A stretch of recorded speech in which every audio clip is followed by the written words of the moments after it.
더불어민주당 김원희, 강훈식, 고영인, 김민석, 남인순, 서영교, 서영석, 신현영, 인재근, 최혜영 의원이 공동으로 주최하고 한국생명존중희망재단과 쿠키뉴스가 공동 주관하는 효과적 자살 예방을 위한 지역사회 협력 전략 모색 정책 포럼을 시작하겠습니다.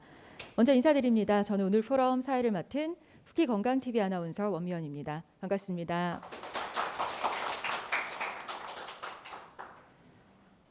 네, OECD 회원국 중 국민 자살률이 가장 높은 나라는 어디일까요? 아시겠지만 안타깝게도 바로 대한민국입니다. 22년 1월 11일 생과 사의 길목에서 위태로운 순간을 마주하고 있는 우리 국민들을 보호하기 위해서 자살 예방법 개정안이 통과가 되었고 또 8월 4일부터 시행이 됐습니다. 이는 자살 예방을 위한 굉장히 유의미한 성과가 아닌가 싶은데요. 하지만 자살 예방법 개정안은 끝이 아닌 시작이며 우리에게는 여전히 풀어가야 할 과제들이 많이 있습니다.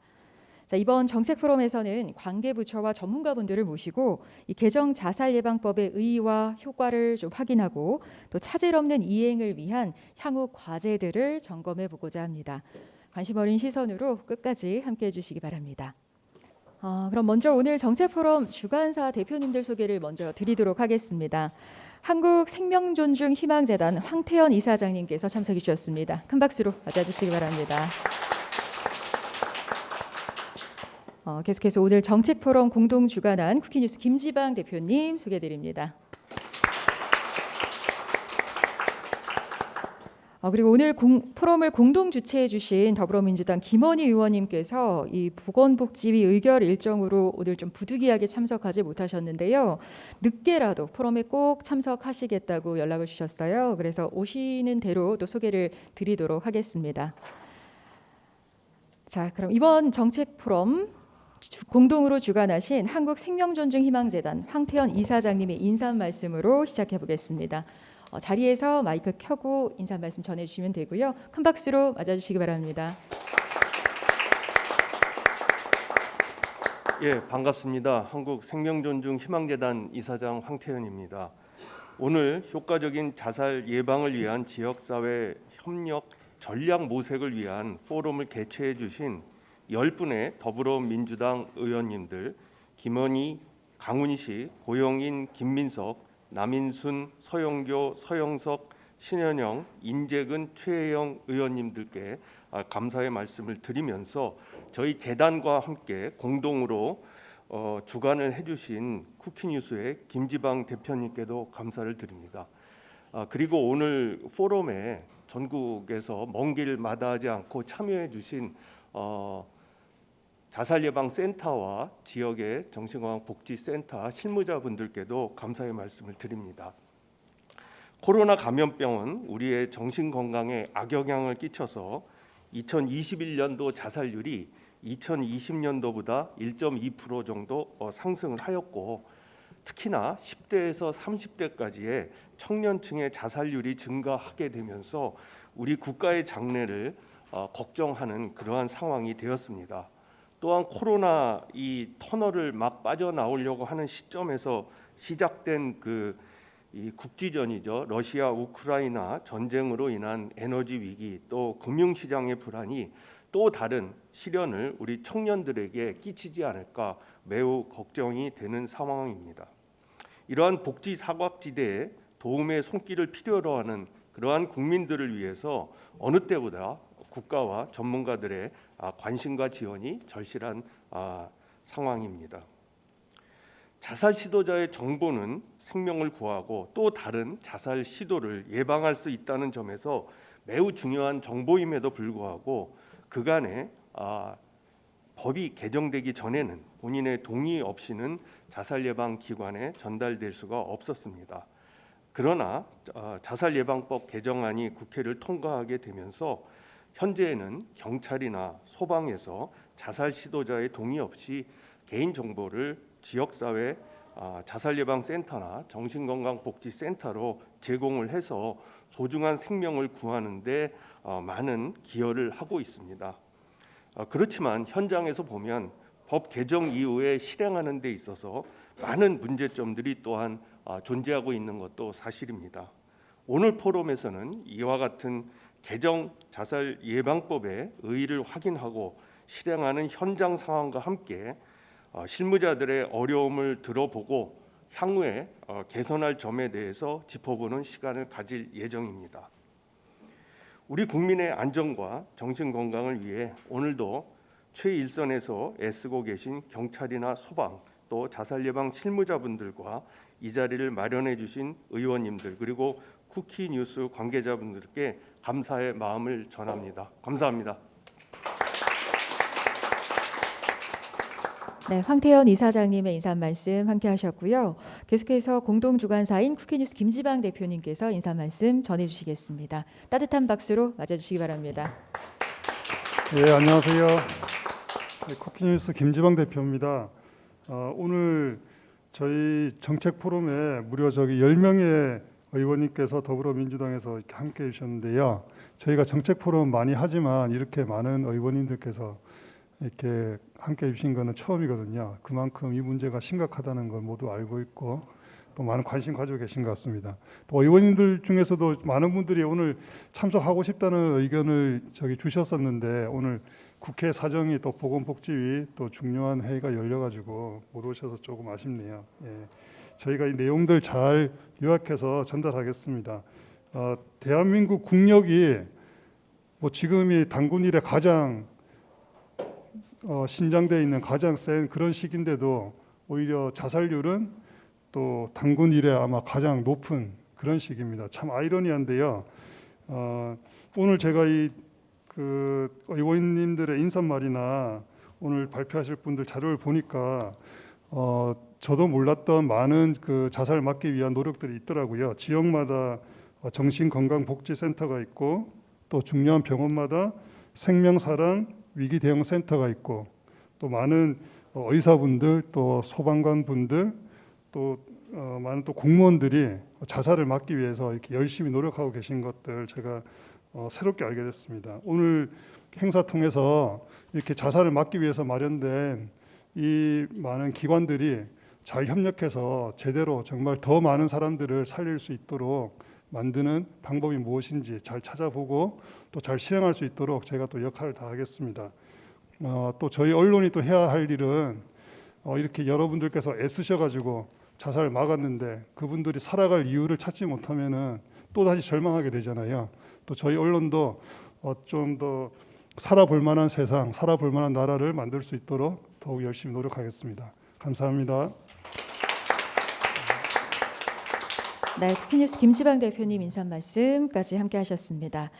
주제 발표에 앞서서 한국생명존중희망재단 사업총괄본부 이구상 본부장님께서 이 개정 자살 예방법의 의의와 현황에 대해서 말씀을 해주실 텐데요. 큰 박수로 맞아주시기 바랍니다. 네, 한국생명존중희망재단 사업총괄본부장을 맡고 있는 이구상입니다. 제가 발표해드릴 내용은 자살예방법 개정 과정과 그다음에 향후에 어떤 계획을 가지고 이제 추진할 것인지에 대해서 간략하게 말씀드리도록 하겠습니다. 보시는 대로 목차에 따라 설명을 드리겠습니다. 먼저 첫 번째는 자살예방법 개정 추진 배경입니다. 과거에는 정보에 대한 동의가 있을 때 자살 유족과 자살 시도자의 가족의 정보를 자살 예방 센터로 이관할 수 있었습니다. 그렇기 때문에 동의하지 않는 대상자들에 대해서 마땅히 서비스를 제공할 수 없는 이런 이제 어려운 환경에 처해지게 됐습니다.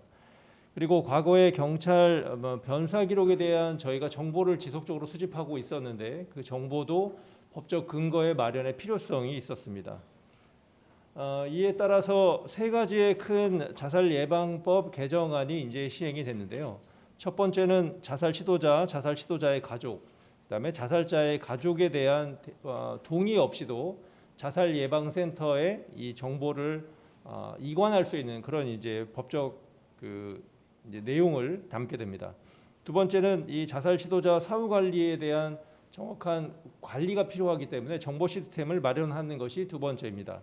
세 번째는 앞에서 말씀드렸던 변사 기록을 경찰청장에게 요구해서 그 데이터를 가지고 근거 기반 자살 예방을 수립할 수 있는 체계를 마련했다라고 보시면 되겠습니다. 두 번째로 자살 예방법 개정에 따른 추진 경과입니다. 이 자살 예방법 개정에 따라서 가장 핵심 요체인 경찰과 소방 그리고 실무에서 고생을 하고 계시는 이제 자살 예방 센터의 의견 수렴이 가장 중요하다라고 할 수 있겠는데요. 경찰과 소방과 관련돼서는 관계부처 회의, 또 의견 수렴, 또 매뉴얼 등을 통해서 사업의 방향성이라든가 구체적으로 어떻게 진행하면 되는지에 대한 내용들을 안내한 바 있습니다. 또한 자살 예방 센터의 같은 경우에는 이제 광역센터, 실무 책임자 간담회나 매뉴얼 초안 의견 수렴, 그다음에 관계기관 단체 의견 수렴 등을 추진한 바가 있습니다. 세 번째로 자살 예방법 개정에 따른 추진 내용입니다. 앞에서 말씀드렸던 바와 같이 자살 시도자 등에 대한 당사자의 동의가 없이 이 정보를 자살 예방 사업 수행 기관에 이관할 수 있는 제도를 마련했다라고 할 수 있겠습니다. 그 내용을 좀 더 구체적으로 살펴보면 개인정보 중에 총 4가지 성명, 생년월일, 그 다음에 주소, 연락처를 동의 이전에 이관하게 됩니다. 이런 중요한 개인정보가 이관됐기 때문에 이와 관련된 개인정보에 대한 관리도 매우 중요하다라고 판단돼서 파기 조치 사항에 대한 부분을 명확하게 제시하였습니다. 또한 법령에 자살 시도자에 대한 정의 그리고 자살 유족과 자살 시도자의 가족에 대한 정의를 명확히 하는데 했던 것에 이제 의미가 있다라고 할 수 있겠습니다. 그러면 자살 시도자 등 발견 시의 주요 업무 절차를 간단하게 설명드리도록 하겠습니다. 자살 시도자와 자살 시도자의 가족이 발생했을 경우에 근무일 기준 3일 이내에 앞에 말씀드렸던 4가지의 정보를 자살 예방센터, 즉 자살 예방 수행 기관으로 정보를 이관하게 됩니다. 그러면 근무일 기준 5일 이내에 서비스에 대한 동의를 확인한 후 동의 또 부재 그리고 이제 비동의 시의 처리 절차를 세부적으로 나누어서 정리했다라고 보시면 되겠습니다. 그 내용을 좀 더 세부적으로 말씀드리면 앞에 제가 자살 시도자와 자살 시도자 가족에 대한 설명을 드렸고 자살 유족 같은 경우에는 지금 9개 시도에 자살 유족 원톱 서비스가 지금 제공되고 있는데 이런 의뢰 과정을 좀 달리 했습니다. 자살 유족 원톱 서비스는 24시간 출동 체계가 마련되어 있기 때문에 신속하게 현장에 출동해서 정보를 받는 것으로 진행하고 나머지 시도자와 시도자의 가족 그리고 원톱 서비스가 진행되지 않는 지역은 경찰을 통해서 혹은 소방을 통해서 정보를 이관하게 된다 이렇게 보시면 되겠습니다. 자살 예방 업무 수행 기관의 주요 역할을 간단하게 말씀드리도록 하겠습니다. 먼저 서비스에 동의하는 경우 개별 서비스 계획을 수립한 후 위기 개입 8회기에 걸쳐서 안정적인 서비스를 제공하고 지역사회로 다시 복귀할 수 있도록 만들게 됩니다. 만약에 정보를 파기하게 될 경우 끝까지 설득했음에도 불구하고 나는 서비스를 받지 않겠다라고 말씀하는 경우에는 파기 요구에 따른 절차에 따라서 이 명확하게 그 대상자의 개인정보가 남지 않도록 파기를 하게 됩니다. 세 번째는 연락이 두절된 경우들도 상당히 많습니다. 이런 경우에는 저희가 총 3일간 3회에 걸쳐서 대상자에게 발신을 하고 그래도 도저히 통화가 불가능한 상황이다라고 한다면 파기 절차에 따라서 파기를 진행한다라고 보시면 되겠습니다. 마지막으로 향후 계획입니다. 2022년 9월 이후부터 저희가 이제 시행하려고 했는데 지금 차세대 정보 시스템에 약간의 좀 어려움이 있어서 아마 조기에 이제 올해 안에 이제 시행될 걸로 보여지는데요. 저희가 이제 경찰 소방으로부터 전자기록 장치라든가 공문을 통해서 받게 된 이 개인 정보에 대해서는 이 사회 서비스 정보 시스템 내에 개인 정보를 입력하는 형태로 진행할 예정에 있습니다. 그리고 2023년에는 시스템을 좀 더 보완해서 경찰 소방으로부터 공문이라든가 전자문서로 별도로 받지 않고 안정적인 전산 시스템을 통해서 연동 체계를 마련해서 경찰과 소방이 한 사례마다 직접 자살 예방 수행 기관으로 이관할 수 있도록 안정적인 시스템을 마련할 예정에 있습니다. 그 외에 기타 지원 방안도 간단히 말씀드리고 제 발표를 마치겠습니다. 첫 번째는 권역별 자살 예방 센터 간담회를 저희가 실시해서 한 2달간 시행하고 나서의 고충이라든가 향후에 원하는 것들이 어떤 것들인지에 대한 욕구 조사를 좀 진행한 바가 있습니다. 두 번째는 개인정보 처리 등과 관련돼서 아직 익숙하지 않은 부분이 좀 많기 때문에 법률 자문을 위한 상시 체계를 운영하고 있습니다. 세 번째는 개정 법률에 따른 업무 수행 시 발생하는 문의 사항이나 또 질의 사항에 대해서 저희가 항시 대응할 수 있도록 수시 접수 창구를 지금 개설해 놓은 상황입니다.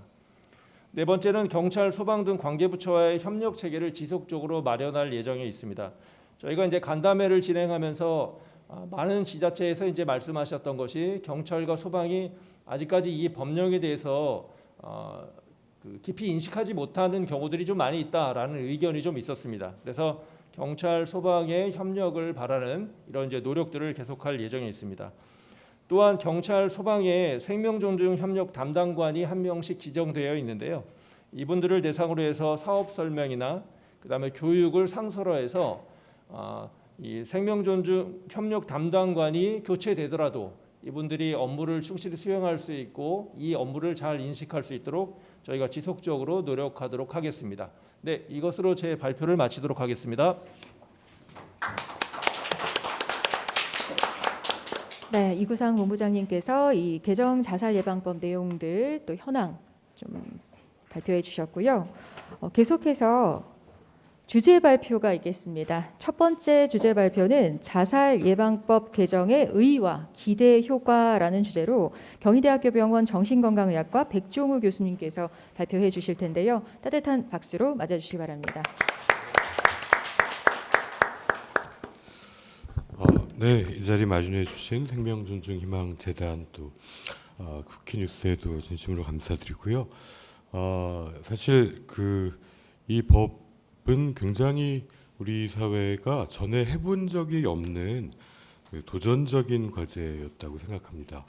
그런 의의에 충분히 동의하고 이게 어떻게 하면 잘 실행될까를 같이 좀 고민해 보려고 합니다. 자살 사망자분들은 사실 자살은 굉장히 복합적인 현상이기 때문에 수많은 이유가 작동하는데 대개는 평균 4개 정도의 스트레스 요인이 관여가 됩니다. 경제 문제도 있고, 근데 최종적으로는 이제 정신 건강의 문제가 있고, 이분들이 결국 사망할 때 이 해외 통계로는 평균 8회에서 10회 정도의 자살 시도를 사망시까지 하게 됩니다. 그럼 우리는 7번에서 8번 이분들을 구할 기회를 가지게 되는 거죠. 그래서 이 자살 예방 사업이라고 하는 게 사실 우리가 살만한 사회가 된다면 제일 좋겠죠. 하지만 우리가 모든 스트레스를 없앨 수는 또 현실적으로 어렵고, 결국 자살 예방 사업이라는 건 뭔가 이 자살 위기가 최소한 가장 높은 사람은 챙기고, 그 다음에 전 또 국민들을 대상으로 한 인식 개선이 있을 거고, 이제 고위험군 관리 이렇게 단계별로 나누게 되는데, 특히 4단계에 있는 자살을 시도한 분들, 특히 심각하게 하시는 분들에 대해서는 또 유가족을 포함해서 적극적으로 케어를 해야 되겠다. 그런데 이 부분에서 이제 우울증이나 이제 정신건강의 문제는 그 여러 요인 중에서 이 마지막 방아쇠와 관련이 있다는 겁니다. 그래서 생명존중희망재단에서도 5년간의 경찰청 사망 자료를 분석해서 보고한 거는 정신질환이 상당히 많이 관여한다. 우울증 같은 경우가. 지금도 뭐 불과 열흘이 좀 넘은 전에 커다란 트라우마 사건들을 많이 경험하셨죠. 근데 그 중에 누군가가 정말 위험에 빠질 때는 최종 단계에서는 이러한 정신건강의 문제가 관련되는 것이고, 특히 자살 시도라고 하는 것은 저 옆에 굉장히 많은 의학적 상황 중에서 예를 들면 뇌전증이라든가 그다음에 척추장애로 꼼짝을 못하게 된 고통을 겪는 분들도 되게 이제 우울증 같은 게 동반되는 건데 오른편에 나와 있습니다. 아마 4배, 5배죠.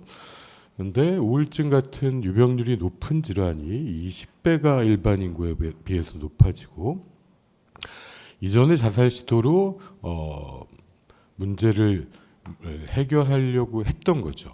결국 이제 자살을 생각하는 사람들이 죽음 자체를 원한 게 아니라 절망에 빠져서 현실의 문제를 해결할 아무 방법도 없다고 느끼고 자살을 생각할 때 이전에 그렇게 시도했던 분들은 일반 인구에 비해서 38.4배가 사망 위험이 높다는 굉장히 높은 결과가 보고된 바 있습니다. 이러한 상황에서 우리 이제 OECD 국가 중에 자살률이 1위라는 게 통계가 생성된 이래로 한 해를 빼고는 계속 그렇게 안타까운 상황이었는데 이제 우리 해외 전문가들이나 이 최재동 선생님 같으면 한국인으로서 로스앤젤레스에서 자살 시도나 이제 정신응급에 출동하는 일을 한 심리학자신데 어떻게 한국에서는 자살을 시도한 사람을 경찰이 잘 달래서 가족에게 인계하느냐? 이것을 정말 이해할 수가 없다. 여기 괄호친 데 보시면 가슴이 철렁하다. 중상자로 보고 그냥 돌려보내지 않고 최소한 정신응급에 대한 평가는 받게 하고 그래서 괜찮다면 집에 가고 또 위험이 있다면 이제 응급 입원을 통해서 안전을 확보하고 적절한 치료와 지원을 제공해야 된다는 이야기를 여러 번 하신 바가 있습니다. 근데 이게 본인의 의사에 반해서 이렇게 할 수도 있느냐? 이거는 그 사회의 고민인데 그 대답을 이 목숨이 걸린 상황에서 인권이냐, 이제 생명권이냐에 대한 사회적 합의가 필요하다.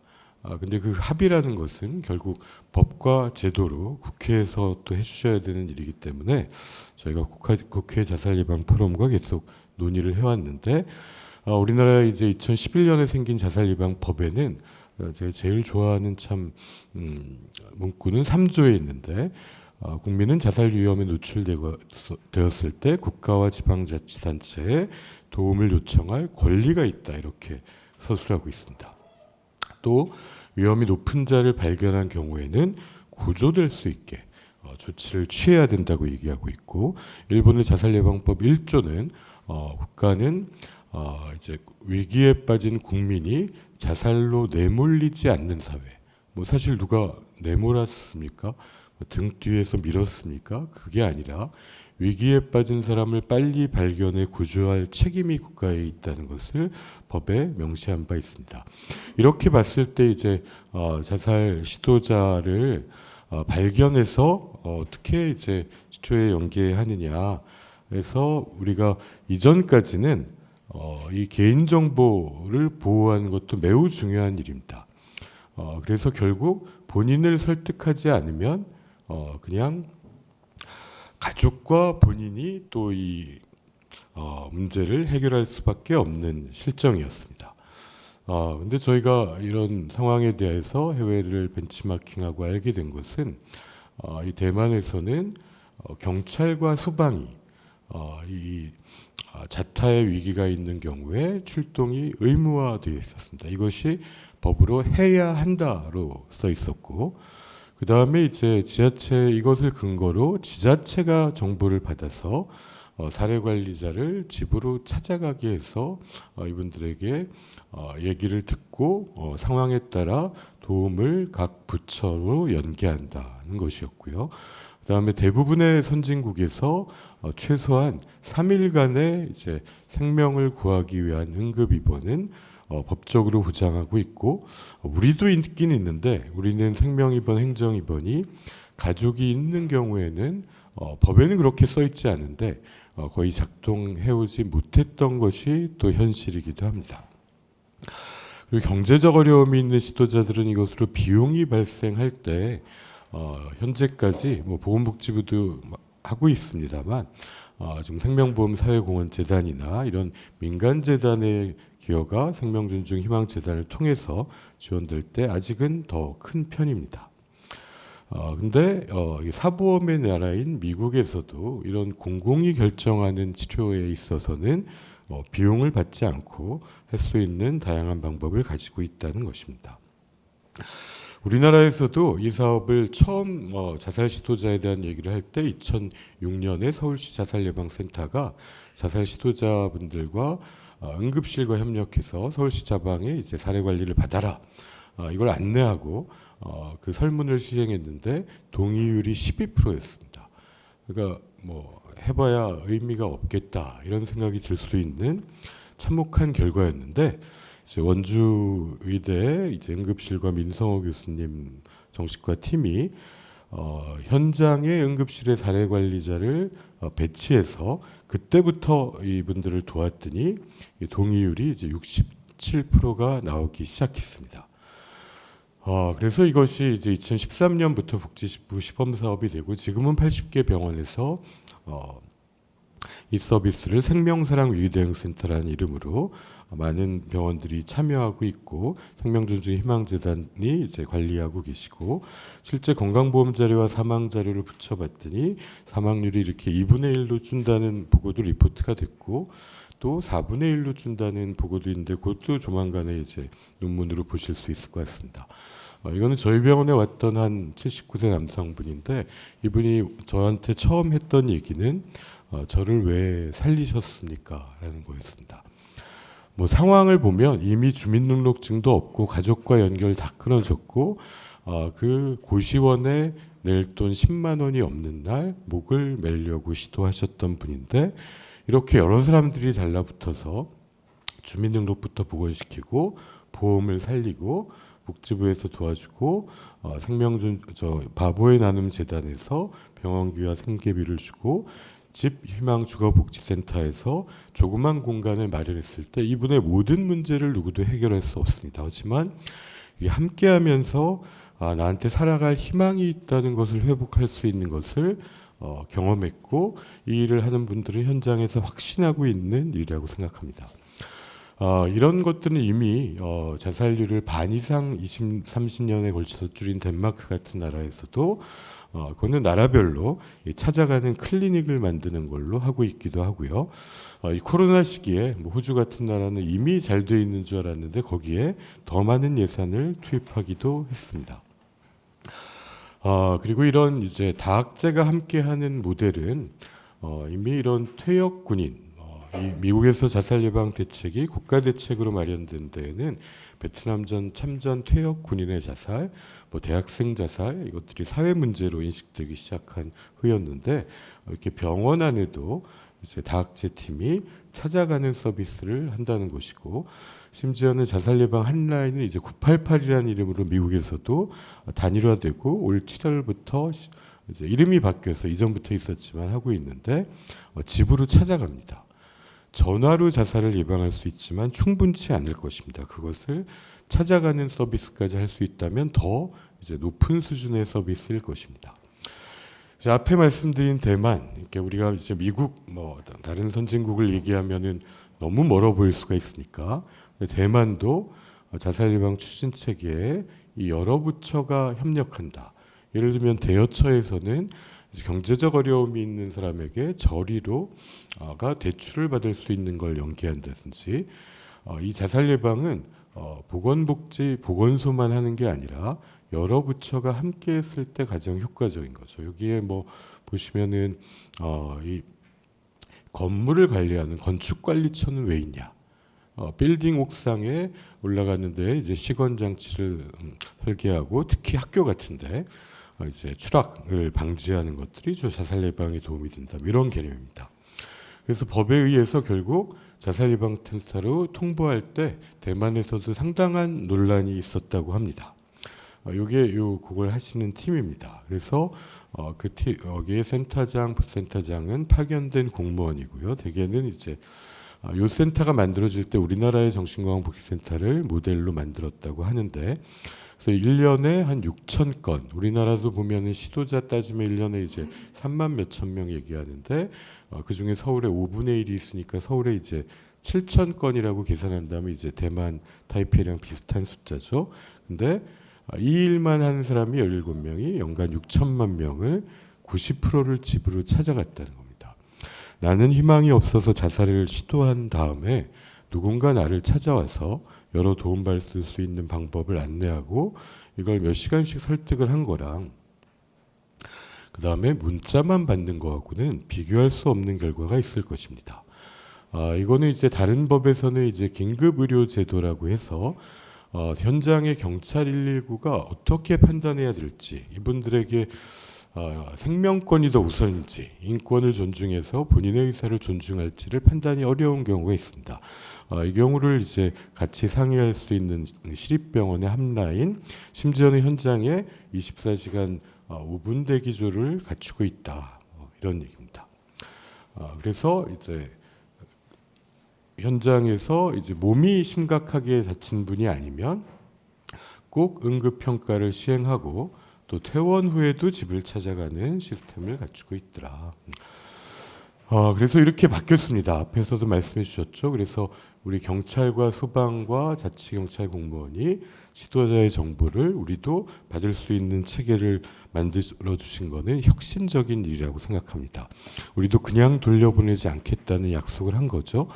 근데 저는 아쉬움이 있다면 뭐 저도 책임이 있습니다만 이걸 정보를 받는 대상이 정신건강복지센터 자살예방센터로 왜 이것을 지자체로 했었으면 더 좋지 않았을까 하는 것이 가장 아쉽습니다. 개인의 정보를 또 지역 시민의 정보를 다루는 것의 책임을 지자체가 가져가고 그다음에 지자체가 책임을 져야 여러 부처가 같이 움직일 텐데 이 센터들 중에 특히 절반 이상은 위탁센터로 민간 직원들이 대부분이고 센터장도 민간인인데 거기에만 이것을 책임을 물을 때 이것이 잘 작동할 것인가 걱정이 될 수밖에 없었습니다.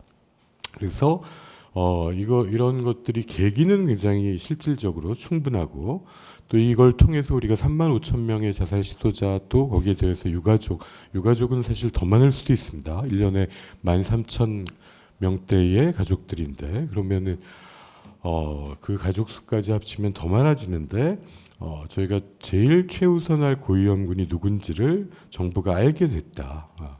그래서 실제로 보면은 이미 이런 신고들이 한 달 동안 많이 들어왔습니다. 전반적으로 이제 한 4,700건이 전국적으로 왔고 보시면은 아무래도 최근에 지금 코로나 이후에 10대, 20대, 30대, 40대 뭐 이게 여기가 많다는 것들이 이 통계에서도 증명이 되고 있고요. 시도자가 70%, 유가족이 한 11%, 8.4% 정도 됩니다. 그 중에 근데 동의율이 어떻게 됩니까? 27.8%다. 그럼 앞에 90%의 집을 찾아간 거하고는 안타깝게도 많이 차이가 날 수밖에 없지 않습니까? 그래서 그 중에 물론 이 중에는 굉장히 일시적인 스트레스 때문에 이제 덜 심각한 방법으로 시도해서 사례가 관리가 필요 없는 분도 당연히 있을 수 있습니다. 이분들은 확인만 하고 지켜보기만 해도 되겠죠. 하지만 굉장히 심각한 분들이 또 있을 겁니다. 이분들은 사례 관리가 돼야 되는데 전체 중에 심각도를 우리가 알 수 없지만 17.3%는 상당히 낮아 보이는 거죠. 그래서 저는 이걸 지자체 책임화에 더 했으면 앞으로 좋겠다. 이런 개정을 국회가 논의해 주시면 좋겠고 그래야 이제 다부처 협력, 민관 협력이 가능하다. 그 다음에 이걸 해야 되는 것에 그럼 누가 할 것인가는 지역사회의 아웃리치, 그러니까 찾아가는 서비스를 담당하는 유일한 인력은 현재는 자살예방센터, 정신건강복지센터 그리고 일부 보건소 선생님들인데 그럼 이게 문자만 보낼 정도의 인력이냐, 이걸 실제로 할 수 있는, 찾아갈 수 있는 정도의 인력이냐 라는 것은 천지차이일 것입니다.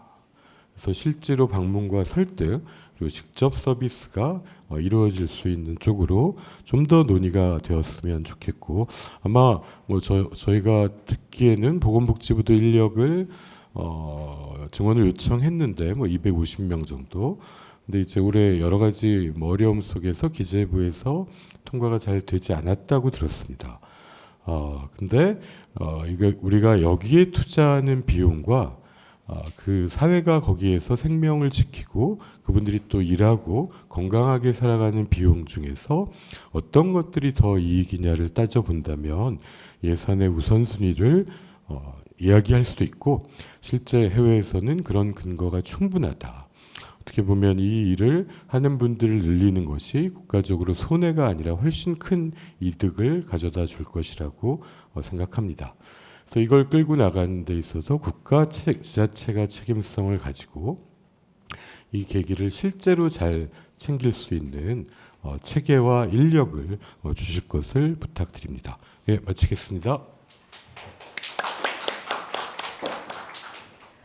네, 정말 생과 사의 기로에 서 있는 우리 국민들을 구하기 위한 많은 노력들 엿볼 수 있었고요. 또 해외 사례들까지 살펴보면서 개정 자살 예방법이 어떤 효과를 낼 수 있을지 그 기대 효과까지 짚어주셨습니다. 백종원 교수님 주제 발표 감사합니다. 자, 그럼 계속해서 개정 자살 예방법 시행 이후 자살 예방 사업 수행 기관의 상황이라는 주제로 광진구 정신건강복지센터 최규창 센터장님의 발표가 있겠습니다. 큰 박수로 맞아주시기 바랍니다. 예, 이런 자리를 마련해 주셔서 감사드리고요. 저는 지금 현재 광진구 정신건강복지센터의 센터장을 맡아서 지금 센터를 운영하고 있습니다. 개정 자살 예방법 시행 이후에 수행 기관의 상황을 간단하게 좀 말씀을 드리도록 하겠습니다. 우선은 사업 추진 현황을 보면 물론 서울시의 통계도 나와 있지만 우선은 광진구 쪽에 저희 광진구 쪽에 조금 더 집중을 해서 말씀을 드리도록 하겠습니다. 2022년 8월 4일 이후부터 실행이 됐고요. 이건 9월 20일까지 약 한 달 보름 정도 간에 이루어진 그 정보 제공 현황인데 41건의 정보가 경찰로부터 제공이 되었습니다. 대상자들을 보면 약 95%가 자살 시도자 그리고 시도자의 가족 혹은 자살 유족이 각 한 명씩 해서 2.4%씩 되겠습니다. 그럼 법 개정 전과 법 개정 후 얼마나 많은 차이가 있느냐를 좀 봐야 될 것 같은데 법 개정 전인 2022년 1월부터 7월까지 를 보면 약 26건 정도가 되는 걸로 제가 보이고요. 평균 26건 정도로 보이고 뭐 달 평균으로 하면 한 3.7건 정도의 정보 그러니까 동의가 된 그런 정보죠. 8월 4일 이후부터 9월 20일까지 한 달 보름 정도의 기간 동안에 8월에 27건, 9월에 14건 해서 토탈 41건. 뭐 월별로 보면 20.5건 정도가 되겠습니다. 그러니까 이 법 개정 전과 후에 동의가 미동의로 바뀌면서 상당한 그런 양적인 변화가 있는 것을 볼 수가 있습니다. 우선 그 안에서 41개의 케이스 안에서 좀 알아보면 연령대로 알아보면 20대가 가장 많았고요. 그 다음에 50대, 30대 이렇게 그 다음에 뭐 그 외에 10대나 60대, 70대, 80대는 10대나 60대는 한 두세 명 정도 되어 있습니다.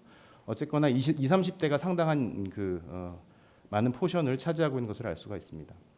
그리고 정보 제공 현황을 보면 처리 현황을 보면 아까 우리 백 교수님께서도 말씀을 해주셨지만 서비스의 동의 건수는 저희는 이제 41.5%로 좀 높은 편으로 나와 있지만 개인 정보 파기의 그 요구가 약 58.5%, 약 60% 가까이.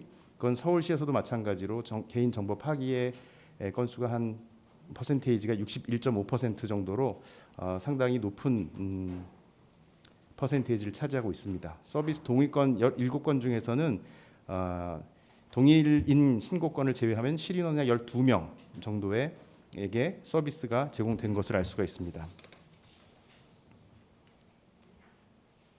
사후 개입과 관리를 보면 일반 상담으로 17개의 건수 중에서 13건이 일반 상담으로 또 자살 위험성이 높은 위기의 그 위기 가능성이 높다고 생각되는 4건에 대해서는 자살 위기 지원 서비스가 제공이 됐습니다.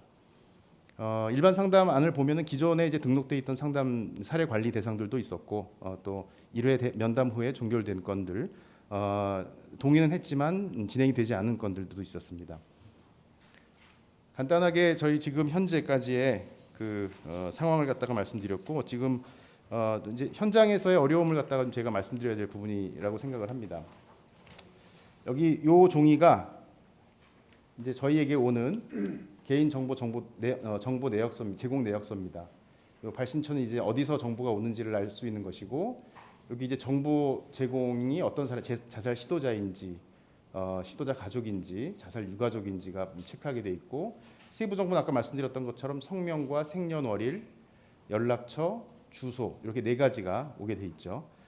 자살 예방센터나 혹은 광진구 같은 경우 저희 정신건강복지센터 안에서 자살 예방 사업을 하고 있기 때문에 저희 센터 안에 자살 예방 사업을 하고 있는 우리 요원들에게 오게 되어 있습니다. 광진구 안에 광진교라고 있어요.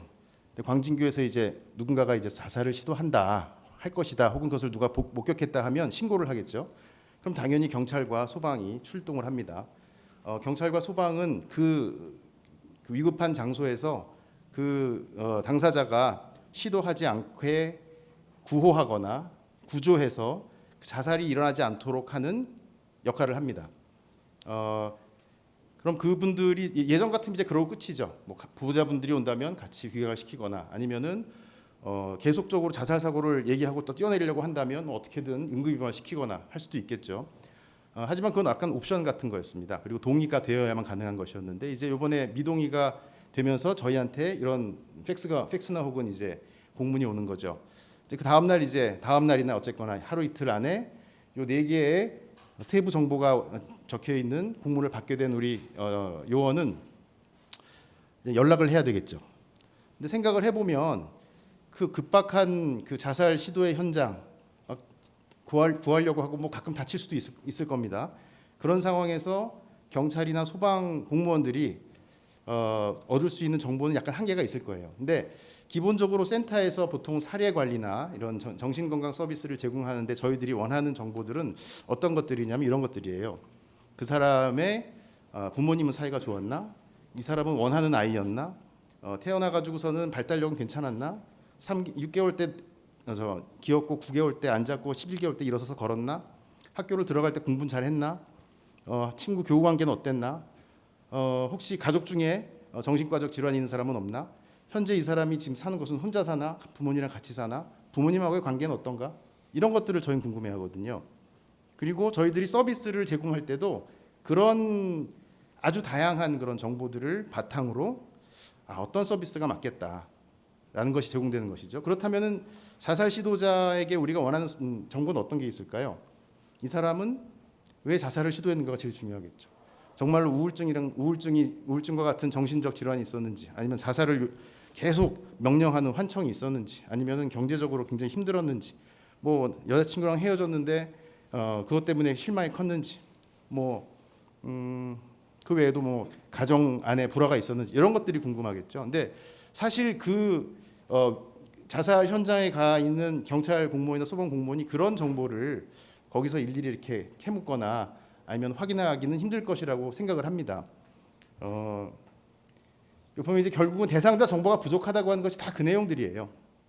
우리가 원하는 정보와 경찰과 소방, 어떻게 보면 대응과 구호와 수습이 주된 어떤 서비스의 맥락인 그런 주체와 저희처럼 깊은 정보를 가지고 그 사람에게 어떠한 조금 더 개인화된 서비스를 제공할까를 고민하는 서비스의 맥락을 가진 두 주체 간의 연결이 지금 쉽지 않다라고 하는 부분인 것 같습니다.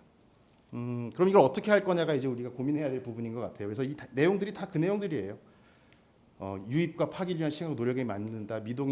동의 미동의 구분이 없다. 연락했더니 벌써 상중인데요, 이러거나 연락했더니 벌써 어디 입원했는데요, 이런 경우도 있고, 전화를 해가지고서는 당시 상황에서 분명히 설명을 할 겁니다. 정신건강 서비스를 받으실 가능성이 있습니다, 이렇게 설명을 하겠지만 과연 그분이 그것을 얼마나 귀를 기울여 들을 것이며 얼마나 잘 기억할 것인지는 저도 사실 솔직히 모르겠어요. 근데 저희가 연락을 하게 되면 처음부터 차근차근 다 설명을 다시 해야죠. 최근에 자살을 시도하셨다고요. 그 얘기만 듣고서 저 그런 거 어디서 들었냐고 그러면서 화를 내는 분도 계실 겁니다. 어쨌거나 이 서비스로 유입되는 과정이 예전 저희가 기존의 정신건강복지센터의 경우 예전에 센터에서 서비스를 지원하는 그 방식과는 판이하게 다른 방식입니다. 결국 저희가 그런 어려움을 갖다가 생각하면서 해낼 수 있는 생각은 이거밖에 없어요. 제공 내역서에 부족한 정보가 부족하다. 이거를 마련해달라. 하지만 제가 말씀드렸던 것처럼 그 현장에서의 상황과 저희가 서비스를 제공하기 위해서 그 당사자에게 접근할 때의 상황은 전혀 다르기 때문에 약 두 개의 완전히 서로 상반된 그 서비스 간에 무언가를 연결해주는 그 고리가 결국은 이 네 가지 정보 세부 정보를 담고 있는 이 종이 한 장이 전부라는 겁니다. 아까 우리 백 교수님께서 말씀하셨던 것처럼 기본적인 정보를 가지고 그 사람에게 찾아가는 그런 서비스를 한다면 그게 제일 좋겠죠. 그게 가장 아이디어하고 이상적인 그 서비스라고 생각을 하지만 만약 그런 정도까지가 안 된다고 한다면 최소한 이 두 서비스의 중간에 아주 안전하고 견고한 플랫폼이 하나 있어야 될 거라고 저는 생각을 합니다. 이게 현장에서 느끼는 제 불편함이라고 해야 될까요? 어쨌거나 좀 나름대로 생각해낸 어떤 방법이라고 생각이 들고요. 그리고 이제 미성년자 같은 경우 이것도 마찬가지의 것이긴 하지만 사실은 미성년자는 그 보호자의 동의가 없으면은 저희가 서비스를 제공할 수 없죠. 모든 정신건강 서비스가 그렇습니다. 그런데 실질적으로 이제 미성년자 당사자가 서비스를 원하지만 보호자의 동의를 받지 못해서 서비스를 제공하지 못한 경우가 발생을 합니다. 그렇다면 이때도 안전한 그리고 견고한 플랫폼이라고 한 그게 뭐 물리적이 될 수도 있고 아니면은 뭐 법적인 어떤 보호 장치가 될 수도 있겠지만 그런 플랫폼이 있다면 그 안에서 우리가 적절한 정신건강 서비스의 제공 또 우리가 원하는 또 그 당사자에게 도움이 되는 정보를 갖다가 얻을 수 있는 그런 플랫폼이 될 수 있을 거라고 생각을 합니다. 마지막으로 아까도 이제 계속 나왔던 부분이긴 한데 제가 설명드렸던 것처럼 사실은 저희 센터에서는 이 개인 정보 파기 60%라고 하는 것은 개인 정보 파기를 60% 시킵니다. 이게 간단하게 얘기를 할 수 있지만 기본적으로 동의가 된 당사자들 혹은 당사자들의 보호자로부터 의뢰를 받은 결국 동의가 된 분들에게 서비스를 제공하는 것이 기본적인 서비스의 프로세스입니다. 그런데 저희에게 주어진 정보 안에서 60%의 사람이 난 원하지 않는다. 나의 정보를 파기해달라고 한다면 기본적인 필터링의 기능을 저희 요원들이 할 수밖에 없게 되고 그 필터링의 기능은 단순하게 이분이 그 서비스를 받고 싶어하지 않는구나의 문제가 아니라 잘못할 경우 실수를 했을 경우에 이제 벌칙으로 사법 처리 당하는 거 아니야? 이런 걱정까지 할 수 있게 되는 것이죠. 사실은 60%의 파기된 정보를 줄이고 그래서 동의를 늘리는 것도 중요하지만 동의가 된 당사자에게 어떠한 서비스를 제공할 것인가를 좀 더 고민해야 될 요원들이 이 60% 안에서 실수하지 않아야 되겠다고 하는 것에 더 고민을 하게 되면 나머지 40%, 현재는 40% 정도 되니까요. 40% 정도의 그 서비스 제대로 된 서비스에 대한 고민을 할 수 있는 여력이 적어질 수밖에 없다고 생각합니다.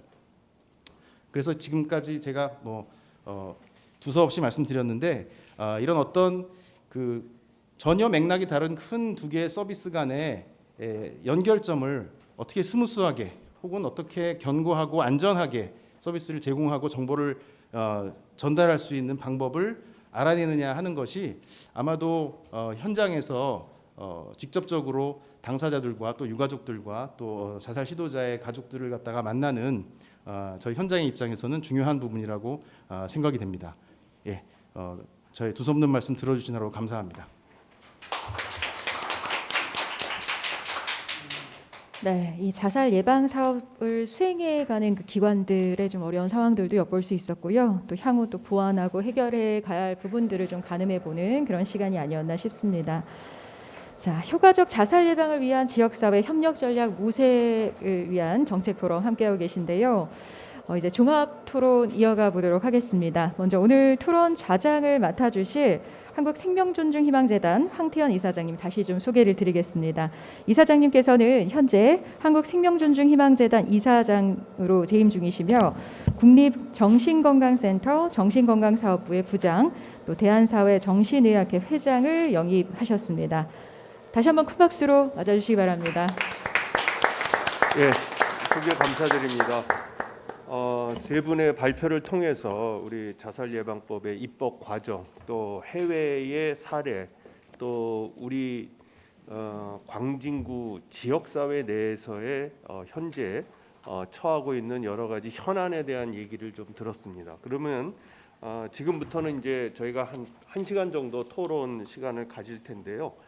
먼저 저희가 세 분의 지정 토론을 듣고 나서 또 여기 참여해 주신 많은 실무자분들의 이제 현장에 그런 질문이라든지 또 코멘트에 대해서 듣도록 하겠습니다.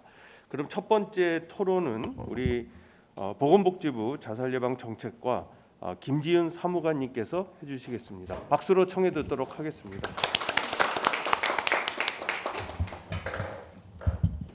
안녕하세요. 저는 보건복지부 자살예방정책과 김지윤 사무관입니다. 저는 자살예방법 그리고 자살예방 사업 기획 전반을 담당하고 있습니다. 자살예방법 개정안이 8월 4일에 시행되었으니까 이제 시행된 지 약 3달이 넘었습니다. 제도나 정책이 시행되고 안착되는데 어느 정도 시간이 필요한데 현재 지금 자살예방법 개정안이 과도기에 있다고 생각을 하고 이런 시기에 이런 토론회를 열어주셔서 감사하다는 말씀드립니다. 개정안이 발의되고 저희가 9월 20일까지 실적 점검을 했었습니다. 외부에서는 이제 실적 점검 결과 개인정보 동의 건수와 사례 연계 건수가 너무 적다. 그러니까 제도의 실효성을 다시 검토해야 한다라는 지적을 받기도 했었습니다. 그럼에도 불구하고 저는 이 제도를 통해서 자살예방센터나 병원으로 연계되지 못하고 사각지대에 놓인 고위험군을 한 명이라도 더 살려낼 수 있다면 그것으로 법 개정에 의의는 있다고 생각합니다. 저도 이제 특정 지역 센터를 통해서 들은 얘기인데 이제 센터에 등록된 사람들 중에서 10대의 비율이 굉장히 낮았었는데 이제 이 법이 시행되고 나서 10대가 연계되는 건수가 굉장히 많아서 놀랍다는 얘기를 들었습니다. 이런 것처럼 법 개정의 의의는 충분히 있지만 또 센터장님께서 지적해 주신 것처럼 지나치게 행정적 비용이 많이 드는 점은 개선해 나갈 필요가 있다고 생각합니다. 첫 번째로 자살예방센터 인력 보강이 필요합니다. 행정 업무에 밀려서 센터 담당자들의 고유의 업무인 상담이라든지 사례 관리가 뒷전이 되어서는 안 될 것입니다. 복지부에서는 260개 센터당 1명씩 인원 추가할 수 있도록 인력 배치를 요구 드린 바 있고 또 여기 계신 의원실에서도 협조해 주시면 감사하겠습니다. 두 번째로 정보 시스템 구축이 필요합니다. 현재는 경찰 소방에서 시도자들에 대한 정보를 서면으로 써서 이제 공문으로 전송을 하고 있습니다. 그러다 보니까 주소지 착오라든지 개인정보 누락 이런 것도 많이 발생하고 또 대상자가 아예 누락될 수도 있고 또 개인정보 보호에도 문제가 생길 수 있습니다. 그래서 이것들을 처리하는데 또 센터에서도 굉장히 많은 행정적 비용과 시간이 들고 있습니다. 또 정보 시스템을 구축을 해서 경찰 소방에서 자살예방센터로 정보를 시스템상으로 전송을 하고 이제 자살예방센터에서 사용하시는 정신건강 사례관리 시스템을 차세대 시스템으로 통합해서 관리할 필요가 있습니다. 또 이제 응급실 기반 자살 시도자 사후관리 사업 평가 결과에 따르면은 경찰 소방을 통하지 않고 응급실에 방문하는 자살 시도자 비율이 약 40% 정도 된다고 합니다. 이제 이분들의 정보도 연계할 수 있도록 정보 시스템 구축이 필요합니다. 복지부에서는 역시 이제 정보 시스템 구축 예산을 요청드린 바 있어서 23년에는 이런 제도들이 개통되어서 행정적 비용을 조금 덜 수 있도록 도와주시면 감사하겠습니다. 세 번째로는 경찰 소방에서 이제 잘 협조해 주실 수 있도록 복지부에서도 노력하도록 하겠습니다. 법 개정 이후에 매뉴얼도 배포를 하고 여러 번 간담회를 하고 했지만 또 여전히 이제 경찰 소방의 풀뿌리까지는 전파가 되지 않아서 혼란스러운 부분이 있다는 것을 저도 잘 알고 있습니다. 이제 제도가 안정화될 수 있도록 재단과 함께 법률 자문 창구를 만들고 문의사항 접수 창구 개설도 하고 필요하다면은 추가적으로 간담회를 하여서 자살예방센터 분들의 그런 수고를 조금 덜어드리도록 하겠습니다.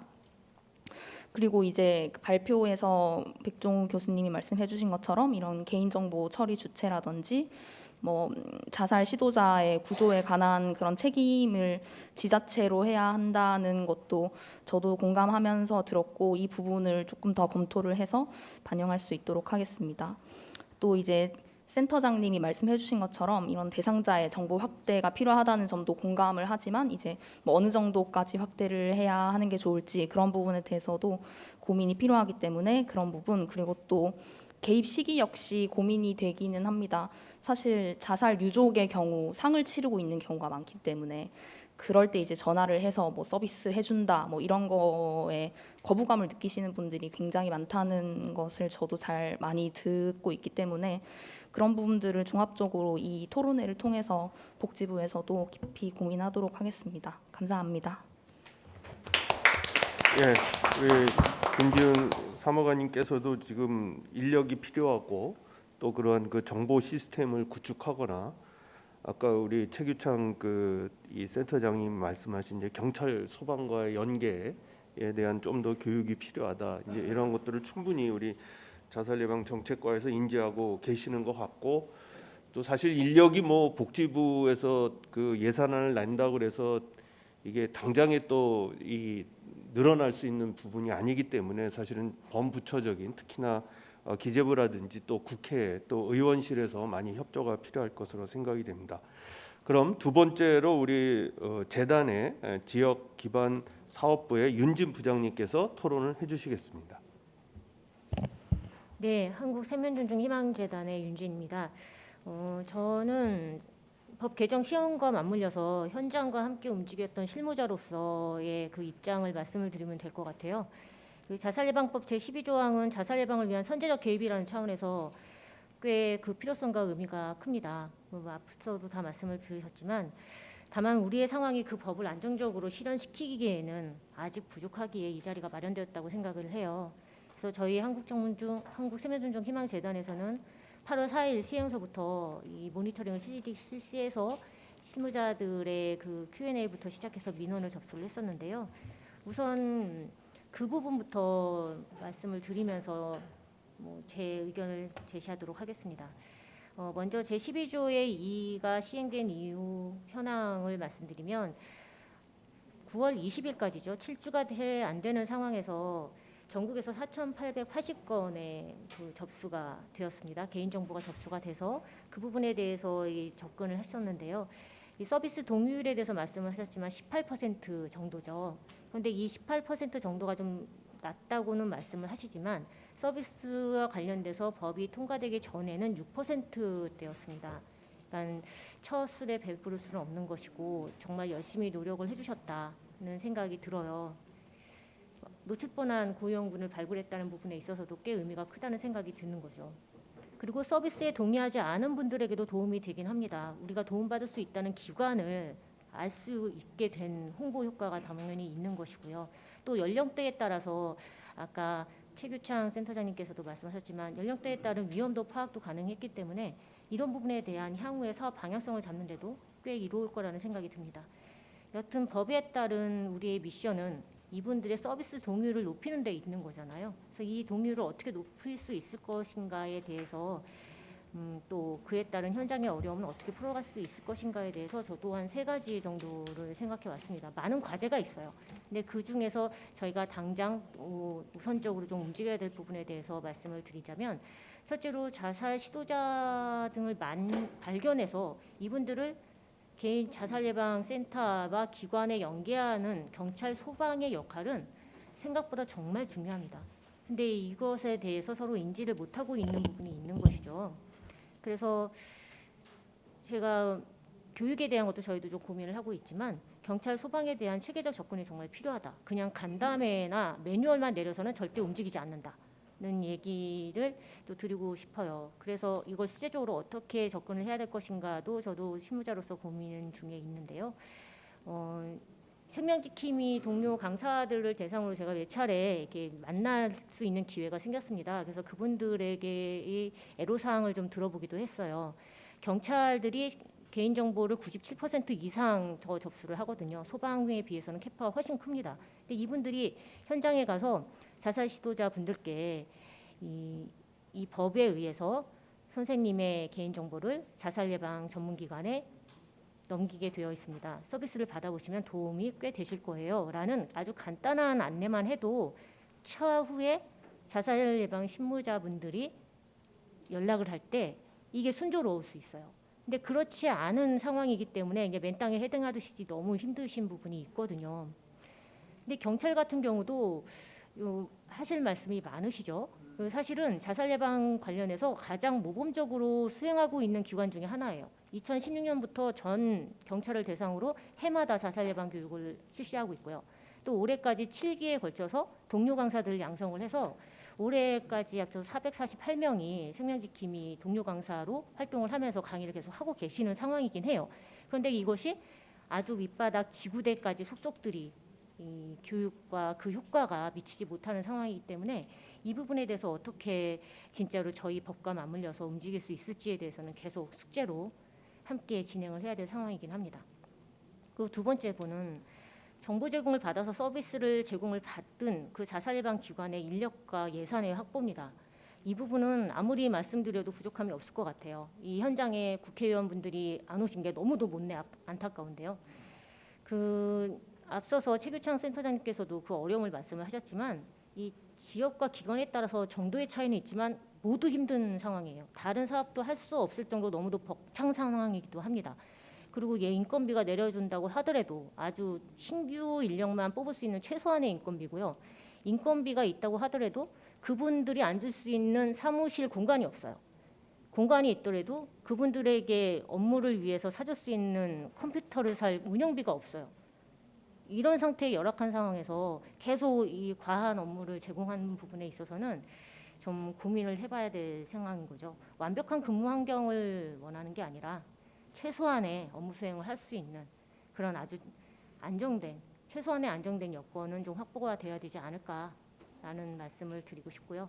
그리고 세 번째는 자살 시도자분들을 보호할 공간의 확보에 대해서 경찰분들이 많이 제안을 해주셨어요. 이것이 백종욱 교수님의 대만의 모범 사례 말씀하신 것과 일맥통하고요.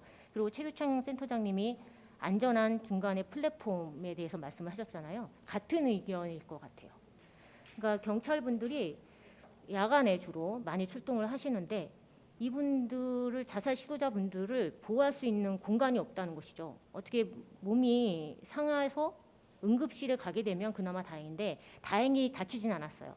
다치진 않으신 분들이 응급실에서 받아줄 리 만무하고 그렇다고 뭐 행정입원이나 응급입원 제도가 있기는 하지만 병원도 없고 병상도 없고 그런데 가족들이 인계해 가지 않는 사람들이 대부분이라는 것이죠. 이럴 때 이분들을 어떻게 해야 될 것이냐. 이 경찰들의 가장 큰 고민입니다. 뭐 다른 치안적인 바쁜 출동도 많은데 밤새 이분들을 서해서 보호하고 있을 수도 없는 노릇이기 때문에 이럴 때 안전하게 밤을 새울 수 있는 밤을 날 수 있는 그런 공간의 확보가 필요하다는 얘기를 당장이라도 해주셨어요. 그래서 뭐 이게 병원이 됐던 뭐 다른 뭐 납병동처럼 뭐 반병동을 만들던 여러 가지 그 운영이나 뭐 체계는 나중에 고민을 하더라도 이 법과 맞물려서 계속 이 진행이 돼야 되는 그 단계라면 고위험군을 발굴해서 이분들을 선제적으로 개입을 해서 자살 예방에 임하게 되는 우리의 그 과제를 생각한다면 이런 공간은 꼭 필요하다는 말씀을 또 드리겠습니다. 여하튼 지금 말씀드린 세 가지 제안은 비단 개정법과 관련된 부분만은 아니에요. 자살 예방 사업을 함에 있어서 꼭 필요한 요소이기도 합니다. 우리 모두가 알고 있듯이 여건에 맞지 갖춰지지 못한 상황에서 법이 시행될 게 여러 현장 애로사항이 있긴 한데요. 그럼에도 불구하고 최선을 다해서 생명을 지키고 계시는 경찰, 소방 그리고 자살 예방 실무자분들께 제 존경의 마음을 전합니다. 근데 이 법은 제 생각하기에는 아무튼 동의 없이 개입할 수 있는 법에 대한 근거가 생겼기 때문에 생명을 지킬 수 있는 기반이 하나 더 마련됐다라는 생각을 합니다. 누군가에게는 생명을 구조할 수 있는 마지막 기회가 될 수 있는 것이죠. 그래서 부디 제반 여건이 좀 튼튼해져서 서비스 영역에 들어오지 못했던 힘겨운 분들에게 이 법이 생명의 삶의 동아줄이 되기를 소망하면서 이만 마치겠습니다. 감사합니다. 오늘 사실 뭐 경찰청에서도 워낙에 패널로 참석을 하기로 하셨는데 최근에 그런 이태원 참사 때문에 아마 부득이 참석을 못 하셨는데 우리 윤진 부장께서 그동안에 이 경찰 또 이 그 강사 양성 생명지킴이 교육을 하면서 이제 접촉했던 분들의 말씀을 또 전해 주셔서 감사합니다. 하여튼 경찰이 그 자살 시도자를 과연 안전하게 가족에게 인계하기 이전에 뭔가 어떤 그 공간 또는 또 그러한 그 분들이 좀 머물 수 있는 그러한 안전한 지대 이런 것들이 현실적으로 필요한데 확보되지 않은 상황에서의 어떤 그 자살 재시도의 어떤 가능성 이런 것들이 사실 현실적으로 좀 우려되는 부분이라고 생각이 됩니다. 네, 세 번째 토론은 우리 쿠키 뉴스에서 그동안 이 자살 예방법 진행에 대해서 또 현장 취재를 많이 하신 우리 김은빈 기자께서 토론을 해주시겠습니다. 네. 안녕하세요. 쿠키뉴스 김은빈 기자입니다. 먼저 제가 기사를 쓸 당시에는 2020년 기준 하루 평균 36.1명이 극단적 선택으로 삶을 마감해서 매일 36.1명이 떠난다라는 시리즈 기사를 작성했는데 2021년 기준으로는 매일 36.6명이 세상을 떠나는 것으로 나타났습니다. 2020년보다 자살률이 더 높아진 절망적 지표입니다. 그동안 국가와 유관기관 지자체들의 노력이 이어져 왔습니다. 2011년에는 자살 예방법을 제정해 자살이 개인만의 문제가 아닌 국가 책임임을 명기했습니다. 국무총리 산하 자살예방정책위원회에서는 복지부를 비롯한 기재부, 행안부, 교육부 등 11개 부처와 민간 전문가들이 머리를 맞대고 있습니다. 극단적 선택을 하려는 사람들의 손을 붙잡기 위해서는 복지부만이 아닌 여러 부처의 노력이 필요하기 때문입니다. 그런 의미에서 오늘 토론회의 핵심 내용이기도 한 자살예방법 개정안이 자살률을 줄일 수 있는 발판이 되길 기대합니다. 이번 개정안이 경찰 소방의 역할이 큰 만큼 범부처 간 긴밀한 협력이 요구됩니다. 자살 예방 정책의 주무부처는 복지부지만 자살률이 여전히 높은 수준을 유지하는 건 여러 복합적 원인이 작용했기 때문이라고 생각합니다. 기재부를 비롯한 여러 부처도 뒷짐지고 사태를 바라만 볼 것이 아니라 적극적이고 구체적인 대책을 세워야 한다고 생각합니다. 이번 개정안을 통해 경찰 소방이 당사자 동의 이전에 자살예방센터로 자살 시도자들의 정보를 연계할 수 있게 되면서 자살 고위험군을 그냥 집으로 보내는 일은 줄어들게 됐습니다. 자살 고위험군 중 자살 시도자의 자살 위험은 일반인보다 20배에서 30배, 유족은 8배에서 9배 이상 높은 것으로 나타났다고 합니다. 국가가 더 적극적으로 고위험군을 구조할 수 있도록 해당 제도가 실효성 있게 작동될 필요가 있어 보입니다. 그러나 앞에서도 많이 말씀해 주셨듯이 자살 예방법 개정안이 효과를 내기 위해선 풀어야 할 숙제가 많아 보입니다. 인력과 예산이 충분히 확보되지 않았기 때문입니다. 제도가 설계되어도 현장에서 일을 감당할 수 있는 예산과 인력이 부족하다면 빛을 발하기 힘듭니다.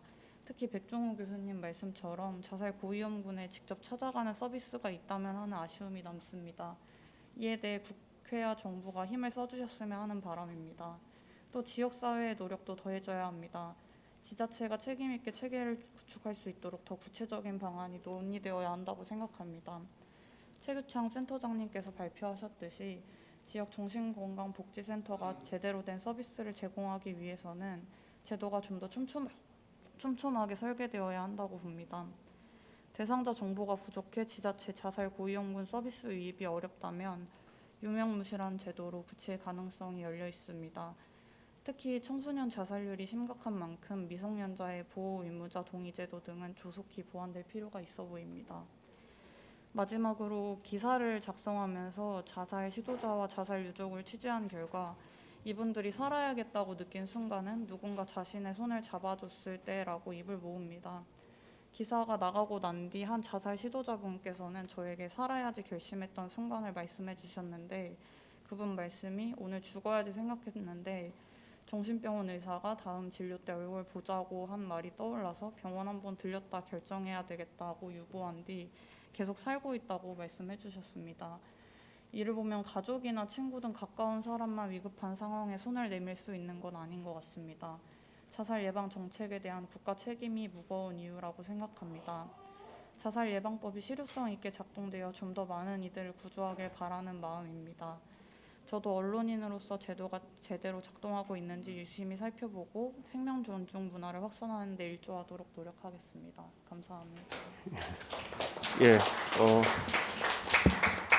현장을 취재하면서 그 자살 시도자가 그 다음에 보자는 정신과 의사의 그 한마디에 뭔가 그 자살 시도를 멈췄다는 게 굉장히 좀 사실 현실적인 것 같아요. 저희가 이제 재단에서 한 2-3주 전에 방송 그 작가 협회에 계신 분들하고 이제 세미나를 하다 보니까 그 중에 이제 그 드라마 작가이신 분이 그 얘기를 하시더라고요. 본인이 진짜 어느 날 그냥 이렇게 점핑을 하고 싶어서 다리 근처로 이렇게 가고 있었는데 본인이 이제 일본에서 그 공부를 하셔서 이제 일어가 좀 능통하셨던 것 같아요. 근데 갑자기 뒤에 있던 일본 관광객이 사진 좀 찍어주시오 하는 말을 일본어로 하는 게 들렸대요. 순간적으로. 그래서 자기가 뛰어내리려고 그러다 사진 그래 내 찍어 드려야지 그러고 나서 그 일본 관광객을 사진을 찍고 나니까 또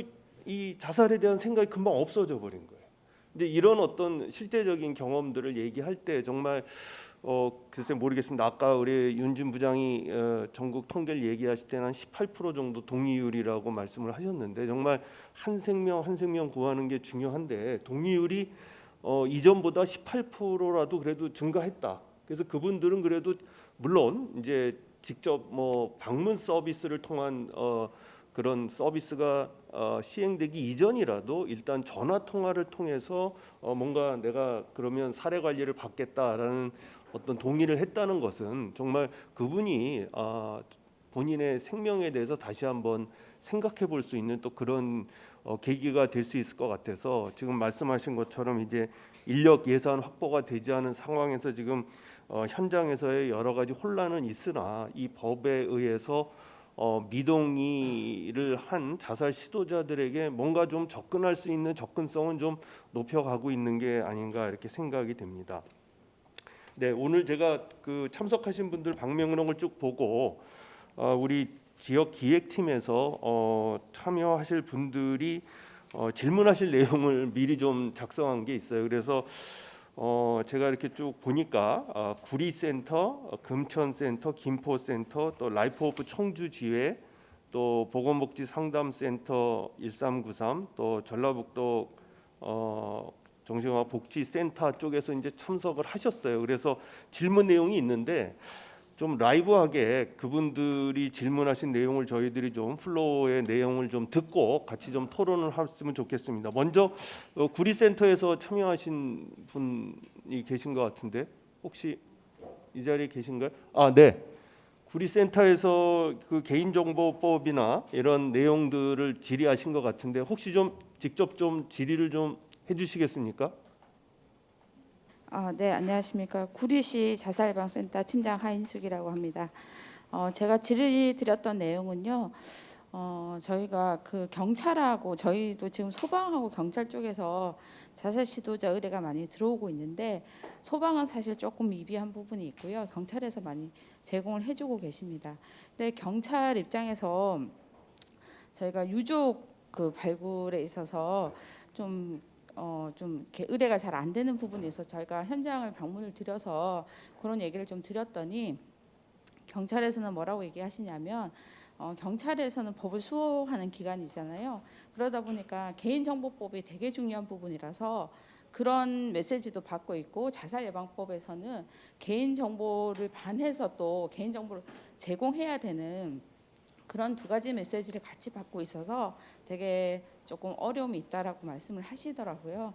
그래서 자살예방법에 대해서 설명을 드리고 했음에도 불구하고 뭔가 개인정보법보다 우선이 된다라는 자살예방법이 그런 내용들이 좀 있어야 명시가 되어 있어야 좀 현장에서 움직이기 좋다라는 말씀을 하셔서 그 의견을 다시 한번 올렸습니다. 네. 그 경찰 입장에서 하여튼 개인정보보호법보다 이 자살예방법이 특별법으로 우선된다. 개인정보가 중요한 게 아니라 자살 시도자의 정보가 좀 우선된다. 이 내용이 좀 명시되면 좋겠다는 의견. 우리 이구상 선생님 그 우리 매뉴얼이나 또 개정안에 대한 여러 가지 설명서에 이런 것들이 좀 개인정보에 우선한다는 내용들이 좀 잘 전달이 안 됐나요? 어떤가요? 저희가 안타깝게도 지금 이제 경찰과 소방 그 이제 예. 담당자분들에 대한 교육은 아직 마련을 못했습니다. 그래서 매뉴얼에 대한 내용하고 그다음에 공문만 시달됐고요. 예. 네, 이게 이제 우선된다라는 것 그리고 예외다라는 것을 저희가 뭐 사무관님이랑 빠른 시일 내에 좀 일정을 좀 잡아서 일선 경찰에 뭐 온라인으로 교육을 하든지 아니면 이제 실시간으로 교육을 하든지 이렇게 예. 좀 진행을 해야 될 필요성이 좀 시급한 것 같습니다. 네. 네. 아무래도 의뢰를 하는 경찰 쪽에서 이런 정보들을 가지고 있으면 훨씬 좋겠다라고 또 구리시에서 말씀을 해주신 것 같습니다. 감사합니다. 김포센터에서도 오신 것 같아요. 김포센터, 네, 예, 말씀해 주시죠. 반갑습니다. 안녕하십니까. 저는 김포센터에서 근무하고 있는 반은희라고 합니다. 네. 두 가지 말씀드리고 싶은데요. 아까 말씀 앞서서 나왔던 그 공문화 부분 궁금합니다. 저희도 그 대학병원이 없는 기초이다 보니까 그 응급실을 운영하는 병원급에서 또 이렇게 저희는 협력이 좀 잘 되는 부분인데요. 그 내원하신 자살 의시도자분들 정보를 주고 계십니다. 그래서 그거를 저희가 이제 센터 메일로 받고 있고요. 마찬가지로 12조의 이 법제화 돼서 이것도 이제 센터 내부 메일로 받고 있는데 이게 선생님께서 말씀 주신 것처럼 공문화를 이게 저희가 받을 때 관을 통해서 받았으면 좋겠다는 생각을 저도 좀 하는 부분이 있습니다. 그래서 이게 꼭 추가적으로 법 개정이 돼야 되는 사항이어야만 하는 건지 그 부분에 대한 좀 궁금증이 있습니다. 그리고 두 번째는 이제 인프라 부분인데요. 저희도 이제 좀 다행스러운 건지 7명의 사업요원이 부설 자살예방센터에서 이제 의시도자분들이랑 유가족분들 사례 개입 의뢰받아서 하고 있습니다. 그런데 기존에 있던 사업에 이제 정말 의미 있는 법이고 정말 저도 굉장히 잘 만들어진 법이라고 생각을 하는데 저희가 9월 20일 기준으로 75건 의뢰를 받았습니다. 그런데 이제 통계는 저희 기초센터도 마찬가지로 동의하지 않는 분은 60%에 준하는 거여서 거의 비슷할 거라고 생각은 하는데요. 실무자 입장에서는 동의하지 않은 부분을 종결 처리하고 다시 7, 8번의 시도를 하실 수 있는 가능성이 있으신 분들이잖아요. 그래서 그분들을 종결하는 거에 대해서 이 심리적인 프레셔가 굉장히 큽니다. 네, 더불어서 동의를 하셨는데 이거를 실무자가 전화를 드리고 방문을 하고 이런 정말 좋은 말씀들을 주셔서 정말 공감은 하는데 전화를 1차적으로 저희가 드렸을 때 이 실무자의 말 한마디나 단어 사용 때문에 이분이 저희 서비스를 유입이 되고 전화를 잘 받으시고 또 이런 충동이 올라왔을 때 전화를 주실 수 있는 거 아니겠습니까? 그래서 실무자가 행복해야지 이분들한테 좋은 좋은 단어 그리고 전화 한번 해봐야겠다. 괜찮을 것 같은데 이런 생각을 하실 수 있을 것 같아요. 그래서 인프라 부분은 아까 복지부 선생님께서 이제 되지 않았다 그 말씀을 주셨지만 다른 방법은 또 있지 않을까 좀 고민을 해 보셨으면 좋겠습니다. 예, 두 가지 말씀드리고 마무리하겠습니다. 예, 감사합니다. 그 공문을 지자체에서 받을 수 없겠냐? 지금 이제 메일로 김포센터에서 받으시는데 아까 우리 최기창 선생님도 이 과연 공문이라는 것들을 이제 처리하고 또 어떻게 보면 정보를 삭제하는 것들이 이제 직접 자살예방센터나 정신건강복지센터에서 이런 행정적인 처리를 하기가 김포도 상당히 좀 버거운 그런 상황이셔서 지자체에서 받을 수 없겠냐 했는데 혹시 김지연 사무관님 이게 가능합니까? 지금 지자체에서 이런 공문을 좀 처리해서 그 다음 센터로 넘겨주면 훨씬 더 좋지 않겠냐라는 또 의견들도 있었는데 어떠십니까? 일단 지금 현행법상으로는 12조의 2에 이런 자살 시도자 등에 관한 정보를 자살예방센터 그리고 정신건강복지센터에서 처리할 수 있도록 규정이 되어 있어가지고 지자체에서 처리하는 거는 현재 법상으로는 힘들 것 같고요. 만약에 필요하다면 법 개정 사항인 것 같습니다. 법 개정 사항. 네, 이 법 개정을 또 해야 될 일이네요. 네.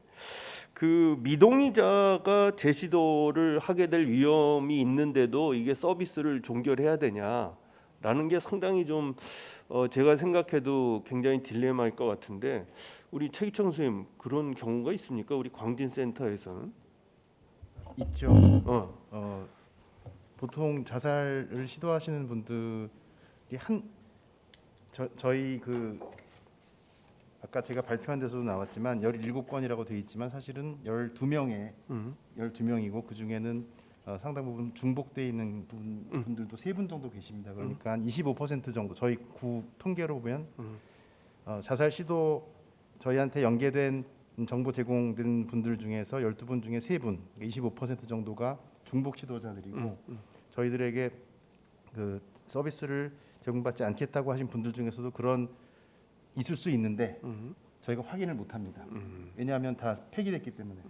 그래서 그런 부분들은 아까 그 김포 센터에서 말씀하신 것처럼 굉장히 분절화되고 단절된 그런 정보들이 계속 쌓이지 않고 계속 흘러가는 것처럼 되는 부분들은 사실 이렇게 장기적인 서비스를 제공하는 것이 몸에 밴 저희들에게는 좀 일하는데 좀 맞지 않는 것 같은 그런 느낌은 좀 있습니다. 이게 어차피 정신응급으로 규정되어 있는 게 사실 몇 개 없는데 자살 시도는 정신응급으로 규정되어 있는 굉장히 중요한 것이기 그렇죠. 때문에 응급이라고 하는 것이 중요한 부분도 있지만 또 저희들이 지금까지 계속 관성적으로 해왔던 서비스의 제공 방식과는 좀 다른 부분이 있는 것은 사실인 것 같습니다. 백종원 선생님 어떻습니까? 우리 학회에서도 계속 정신응급에 대한 말씀을 많이 하셨고, 근데 실제 정신응급에서의 이제 자살 시도자가 차지하는 비중도 보니까 거의 한 40% 이상이 또 중복되고 이래서 이 케이스 매니지먼트 사례 관리를 과연 이게 종결해야 되냐, 아니면 지속해야 되냐 이런 딜레마가 지금 있다고 말씀을 하셨는데 어떻게 생각하십니까? 정신응급센터는 이제 임세원법의 하나로 추진된 응급의료법에 이제 정신응급센터를 설치할 수 있는 내용이 포함됐고 그 후속 대처로 올해 아마 시범 사업이 돼서 한 4개, 5개 기관 정도는 운영을 시작한 걸로 아는데요. 그 정신응급에서 워낙 자살 문제는 중요한 거기 때문에 사실 센터가 이후에 전국에 이제 광역별로 설치되고 거기서 이제 경찰과 소방의 평가가 이루어지고 사례 관리가 진행된다면은 훨씬 더 효과적일 것이다. 예를 들면은 일본의 이제 자살 시도 사례 관리에서 또 그 센터별로 구분을 하거든요. 이제 고도 구명 센터라고 하는 데는 응급실에 접수가 없습니다. 왜 접수가 없냐면 거기는 헬기를 타고 날아오는 응급 환자나 119를 통해서 오는 굉장히 심각한 부상을 동반한 시도자만 오게 되는데 여기 분들은 굉장히 치명성이 높은 거죠. 이분들은 100% 그 보건소 사례 관리자가 방문하게 돼 있거든요. 그러니까 저희도 전체 자살 시도의 그러니까 35,000건 중에는 또 이제 심각도에는 상당히 뭐 여러 평가가 잘 될 수도 있으면 좋겠지만 사실 좀 우선순위가 또 있을 것이다. 그거를 정신응급센터와 함께 좀 협조 관계를 센터와 또 이제 네트워크를 만들어간다면 도움이 되지 않을까 생각합니다. 네, 감사합니다. 예, 그러면 뭐 다음으로 넘어가 볼까요? 우리 보건복지상담센터에서도 오신 것 같은데 혹시 계신가요? 네네. 그 질문 혹시 하실 내용 있으시면 한번 해주시겠어요? 네, 안녕하세요. 저는 1393 자살예방 상담전화 상담사 정진영이라고 합니다. 저는 우선 제가 거기에 신청을 할 때는 배우러 오겠다라고 해서 특별히 어떤 질문을 넣지는 않았습니다. 다만 이제 저희 같은 경우에는 실질적으로 상담을 초기에 이제 진행을 하고 경찰이나 소방으로 이제 신고를 하게 되면은 그 이후에 이제 자살 시도자 같은 경우에 지역사회로 이제 연계가 되게 되기 때문에 저희가 직접적으로 지금 이 포럼에는 어떻게 보면은 맞지 않는 이제 그거기 때문에 배우려고 왔고요. 다만 이제 저희가 야간에 근무를 하면서 많이 느끼는 것 중에 하나가 경찰이나 소방에서 저희 쪽으로 이제 이관을 하려고 이제 그 사례를 전달하기 위해서 연락 오는 경우가 종종 있습니다. 그렇기 때문에 아직까지 그 지역에 있는 경찰이나 소방에서 이 부분에 대해서 정확하게 지역사회에 있는 정신건강복지센터나 아니면 자살예방센터 쪽으로 연계해야 된다는 사실을 정확히 모르고 있는 경우가 있어서 그런 부분에 대한 이제 교육이 필요할 것으로 보입니다. 이상입니다. 이게 경찰이 그럼 1577-0199를 몰라서 지금 1393으로 또 전화를 하는 그런 사례도 좀 있는 것 같죠, 그죠? 그래서 지역의 어떤 그 정신건강복지센터나 자살예방센터를 연계한다는 거를 더 교육을 시켜야 되지 않을까 이제 이런 생각도 좀 들어봅니다. 알겠습니다. 전라북도 우리 광역센터에서도 오셨죠? 예. 안녕하세요. 저는 전라북도 전주에 있는 전라북도 정신건강복지센터 자살예방팀장 김미선이라고 합니다. 아침 일찍 서울에 오니까 참 기분이 좋네요. 갑자기 질의를 하게 돼서 좀 당황스럽긴 했는데요. 네, 저희 전라북도는 14개 시군에 2개의 중독센터랑 해서 총 17개의 센터가 운영이 되고 있습니다. 지난번 호남권 간담회 때도 간단하게 말씀을 드렸지만 8월 개정 이후에 9월 20일까지 저희 전라북도는 총 142건의 정보 제공이 있었고 그중에 약 95%가 경찰에 의해서 그리고 나머지 5%는 소방에 의해서 좀 의뢰가 되었고요. 저희가 통계를 보면은 파기를 원하시는 분들이 약 58% 그리고 나머지는 동의나 현재 진행 중인 걸로 이렇게 파악이 됐습니다. 이 사업이 사실은 이제 정신보건 전문가나 실무자분들이 사람이 하는 일이다 보니까 저희 전라북도는 생면종중 협력 담당관이나 그 경찰청의 협조를 구해서 형사과 담당자분들의 연락처나 이런 부분들을 저희가 실무자분들께 모두 공유해드려서 함께 네트워크를 구축할 수 있는 이런 부분에 대해서는 지속적으로 좀 사업을 하는 부분이 있었고요. 제가 좀 궁금한 부분은 처음에 이 제도가 실시될 때 복지부에서는 이런 것들을 많이 이제 알지 못하니까 일반 국민이나 혹은 경찰, 소방이나 이런 분들이 잘 알지 못하시니까 이것에 대해서 대국민 홍보를 하겠다라고 그때 한번 얘기를 해주셨었는데 저도 국민의 한 사람으로서 사실 이 부분에 대해서 제가 언론을 통해서 보거나 저는 이제 실무자이다 보니까 파악한 부분이지 그런 것들이 진행이 어떻게 되고 있는지 사실 체감할 수 없는 부분이 있어서 이 부분에 대해서 조금 궁금한 부분이 있고요. 그리고 앞서 말씀하셨을 때 그 인력 지원 부분은 사실은 어느 간담회를 가든 간에 다 공통적으로 나오는 이야기인 것 같습니다. 아까 기재부에서 이 부분이 안 됐다라고 말씀을 하셔가지고 지금 그 단어가 탁 귀에 저는 들어왔거든요. 그래서 이게 저희가 기대를 하고 있는 부분인데 이게 진행이 안 되는 것인지 이 부분에 대해서 답변 좀 부탁드리겠습니다. 예, 우리 김지훈 사무관님 혹시 네, 이거 먼저 이제 처음에 질문 주신 부분이 이제 이거 자살예방법 개정에 관련해서 대국민 홍보가 필요하다고 하셨는데 이제 복지부에서도 당연히 홍보가 필요하다는 거는 너무나도 잘 알고 있지만 저희가 또 자살 예방에 날 때 뭐 마음을 더하세요, 사람을 더하세요라고 해가지고 이제 대대적으로 홍보를 하고 이제 했는데 이제 이 자살 예방법 부분은 조금 부각이 덜 된 부분이 있는 것 같아서 저도 어떻게 효과적으로 이거를 홍보를 할 수 있을지 조금 고민을 해보겠습니다. 좀 최대한 효율적으로 국민들이 많이 알 수 있도록 하는 방안을 좀 고민을 해보고요.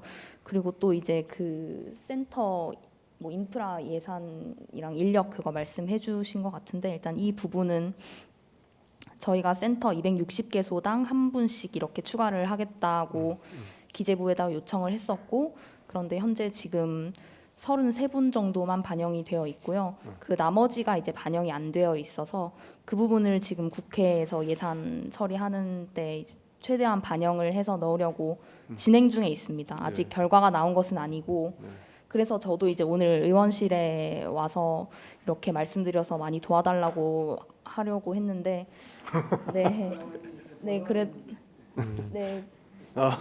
그래도 이 의원실에서 관심 많이 가져주시고 특히 인력 부분이 저는 제일 필요하다고 생각하거든요. 그래서 이 부분들은 확보할 수 있도록 노력하겠습니다. 네.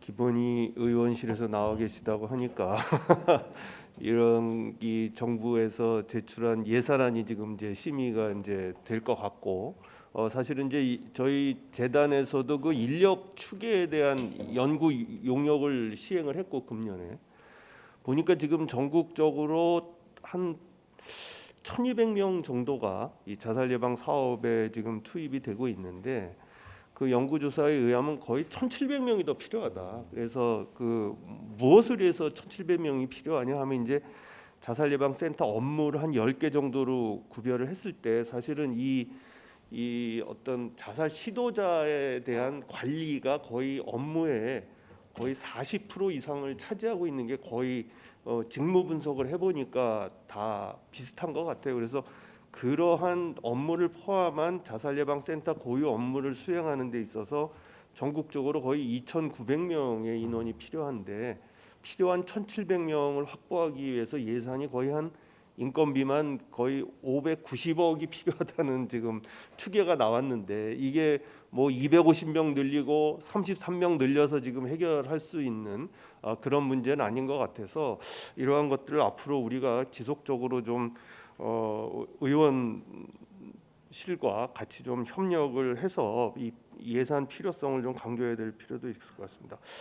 그 우리 김지방 우리 사장님 여기 나와 계신데 이제 쿠키 뉴스 어떻습니까? 이 아까 대국민 홍보가 굉장히 중요한데 지금 언론계 또 우리 쿠키 뉴스에서 이런 부분을 앞으로 좀 어떻게 같이 좀 홍보해 주실 수는 없나요? 어떻습니까? 아, 예. 뭐 저희도 관련된 그 자살 문제에 대한 보도는 많이 했는데 오늘 얘기 들으니까 정말 현장에서 지금 뛰고 계시는 분들의 이야기를 저희가 좀 더 잘 보도한다면은 이렇게 현장에서 그 자살을 막기 위해서 노력하는 기관이 있고 사람들이 있구나 하는 걸 좀 더 알리고 이런 역할을 하는구나 하는 걸 좀 더 저희가 잘 알려야겠다는 그런 생각 드네요. 예, 저희가 그 언론이 원래 그 예전에는 그 사건 보도할 때 자살이란 말 썼었는데 그걸 이제 자살이란 말 쓰는 것 자체가 좀 그 자살을 확산시킬 수 있다고 해가지고 극단적인 선택 이렇게 표현을 바꿨잖아요. 그렇게 바꾸는 것만으로도 뭐 효과가 있다고 그렇게 말씀하시더라고요. 그래서 이렇게 노력하시는 분들이 있다는 거, 이렇게 도움 받을 수 있는 기관이 있다는 거를 알리는 것만으로도 좀 효과가 있지 않을까 하는 생각이 들어서 저희도 좀 그런 노력해야 되겠다는 생각이 듭니다.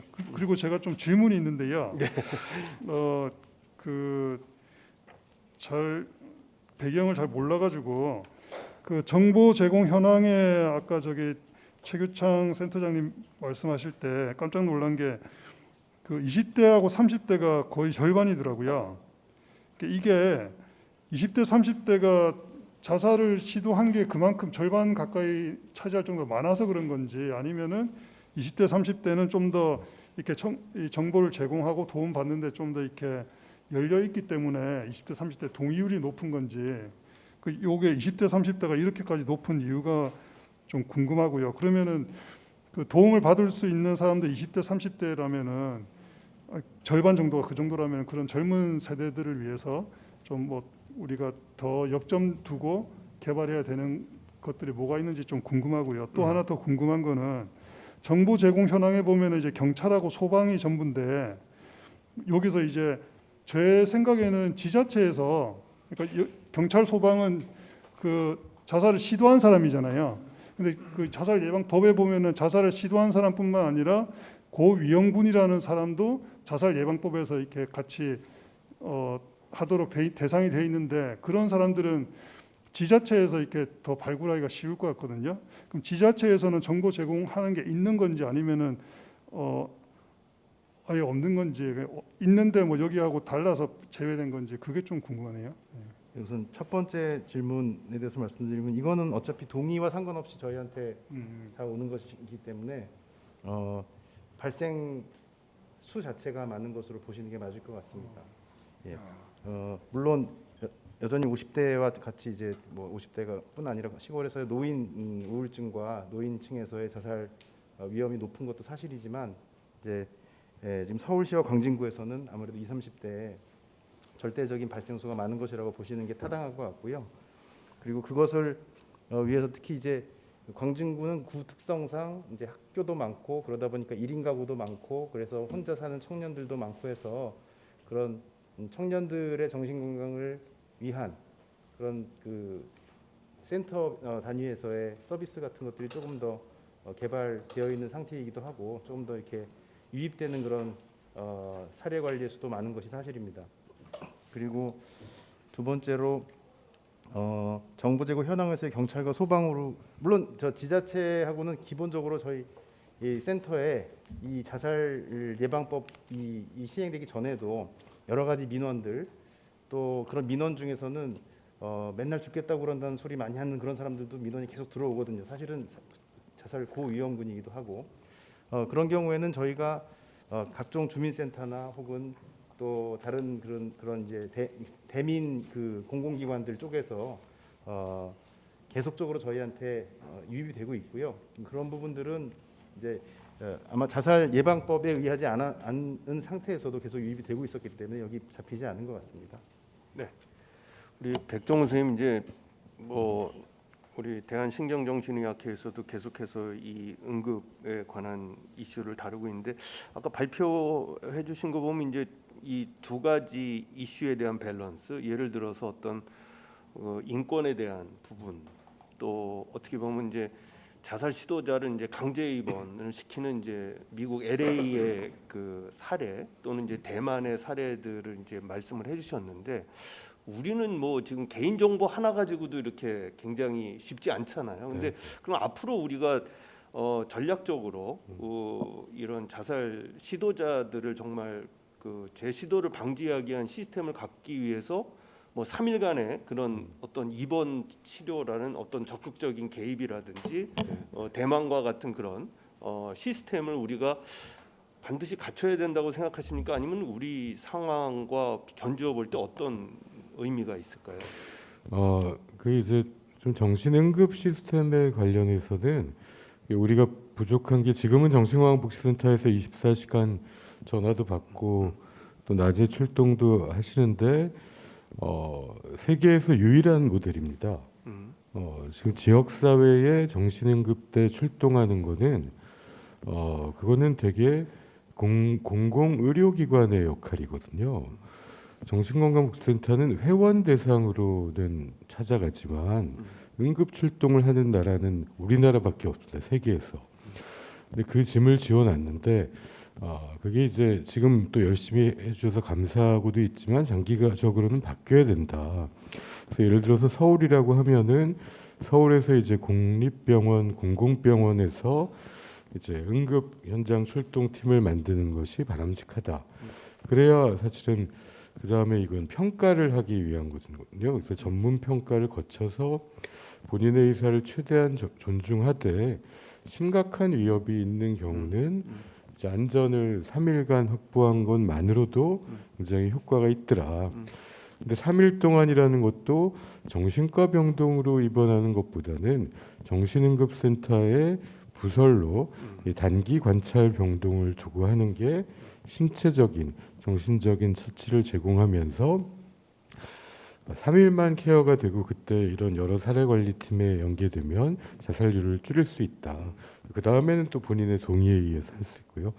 뭐 저희 또 오늘의 주제는 아니지만 뭐 그런 쪽으로 나갔을 때 사실 이 자살 시도자 사후 관리도 초기에 제대로 시작될 수 있다고 보고 있습니다. 그리고 한 가지만 덧붙이면 그 우리 의원님들이 여러 가지 일정으로 못 오는 날은 많이 있습니다.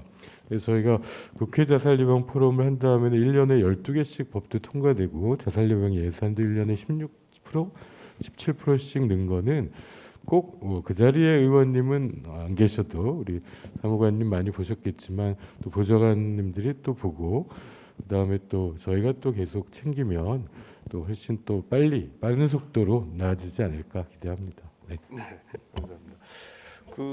뭐 서울 경기에서 지금 또 인천에서 많은 센터에서 오셨는데 최근에 뭐 인천대교에서 자꾸 이제 이렇게 자살 사건이 일어나고 그러는데 인천 계양센터에도 이런 전화가 좀 많이 오나요? 어떻게 실무자분들이 오신 것 같은데 인천 계양구에서 오신 좀 상황이라든지 이 개정법에 관련된 이슈를 한번 말씀해 주시면 감사할 것 같습니다. 네, 안녕하세요. 인천 계양구 정신건강복지센터에서 근무하는 송혜정입니다. 인천대교 사건은 저희도 이제 뉴스를 보고 알았고 아마 광역에서 자방에서 개입을 하는 걸로 알고 있고요. 많은 이제 분들께서 말씀을 해주셨지만 이게 한 사람은 이제 삶이 힘들어서 죽겠다고 하는데 저희 실무자들이 이제 현장에서 근무하는 사람들이 힘들다는 게 조금 죄스러운 마음도 있고 그렇기 때문에 저희의 그 힘듦과 노고가 고생이 이렇게 헛되지 않도록 조금 잘 이 자살 예방법이 잘 가동되고 효과적이고 효율적으로 운영됐으면 좋겠다라는 바람이 좀 있습니다. 현장에서 저희가 이제 하다 보면 그러니까 동의율이 지금 뭐 한 40% 정도 이야기를 하시는데 저희도 비슷한 수치로 나오기는 하는데요. 그 40% 안에는 사실은 이제 처음에는 동의를 했다가 실무자 입장에서는 5일 동안 이것들을 행정적으로 다 처리해야 되는 부담감이 있어서 이제 동의 여부, 미동의 동의 여부만 확인을 하게 되고 동의를 하게 되면 그 이후에 다시 이제 서비스 안내가 나가게 됩니다. 근데 서비스 안내가 나가고 본격적으로 서비스를 제공하기 전에 마음에 이제 변심이 있어서 서비스 이제 종료 의사를 개인정보 파기 의사를 밝히게 되면 그 수치상에는 동의로 나갔지만 사실은 그렇게 해서 개입이 안 되는 사례들도 굉장히 많이 있습니다. 이게 현실적으로 이게 숫자적으로만 볼 문제는 아니라는 생각이 좀 들고요. 그렇기 때문에 여기 조금 더 촘촘한 뭔가 그 자살 시도를 생각하는 사람, 자살을 예고하는 사람에 대해서 조금 개입할 수 있는 현장에서 조금 뭔가 공격적이고 적극적으로 개입할 수 있는 내용들이 법안에 조금 더 구체적으로 명시가 되면 현장에서 일하는 사람들의 부담도 줄어들면서 조금 더 효율적으로 그 사람들을 효과적으로 좀 이렇게 좀 예방할 수 있지 않을까라는 생각이 좀 들어서 나중에 법 개정이 되게 되면 그 부분들에 대한 것들을 조금 고민해 주시기를 부탁을 좀 드립니다. 예, 이 뭐 그 의원실 보좌관님도 와 계시지만 이게 법 개정이라는 게 상당히 쉽지가 않더라고요.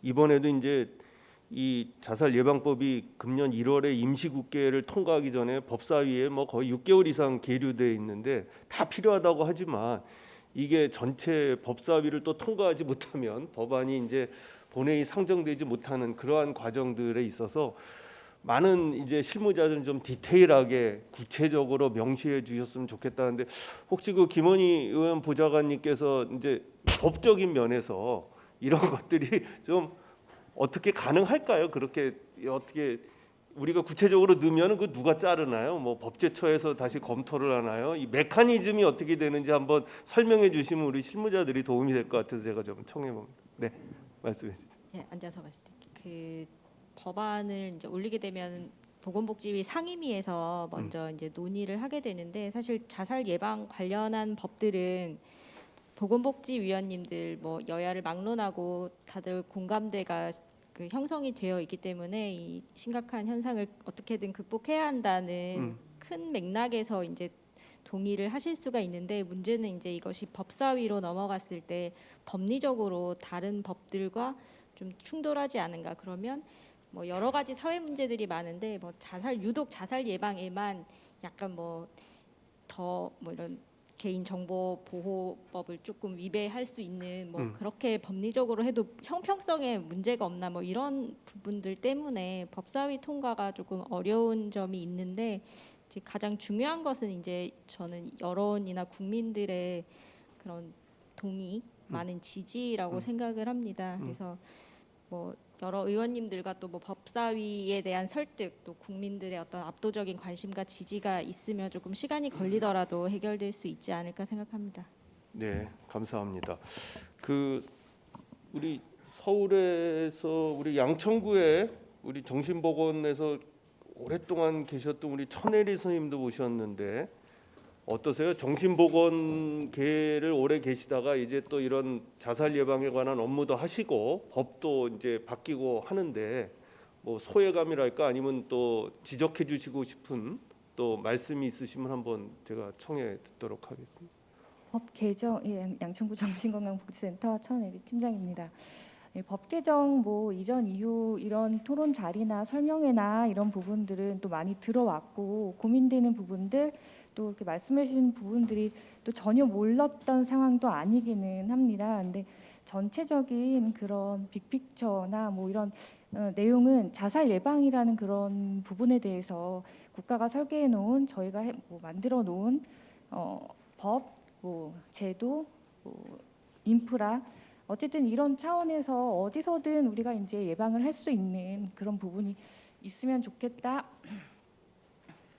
이런 부분은 참 공감을 하는데 현실적으로 아까 많은 분들이 말씀을 하셨던 것처럼 실무를 담당하는 입장에서는 그런 부담감과 고단함이 사실은 너무나 많은 게 현실입니다. 아까 그 윤진 선생님께서 말씀하셨던 것처럼 현실적으로 인력을 뭐 계속 중복돼서 말씀드린 뭐 나오는 얘기이긴 하지만 인력 차원에서도 사실은 자살 예방을 담당하는 인력을 저희가 팀장 입장에서 배치를 할 때 전문위원으로서의 역량 이것도 굉장히 중요하고 좀 더 따뜻한 사람 뭐 이런 것도 굉장히 고려를 또 하게 되지만 실무 입장에서는 경찰, 소방, 뭐 주무부처 뭐 이런 다양한 기관들과 함께 협업을 해야 되는 입장에서 좀 더 신규보다는 경력이 있는 사람 또 경험이 좀 많은 사람 이렇게 배치를 하다 보니 단순히 N수를 늘리는 것보다는 이 사람들이 좀 더 안정적으로 오래 일할 수 있는 그런 부분을 조금 더 고민을 하게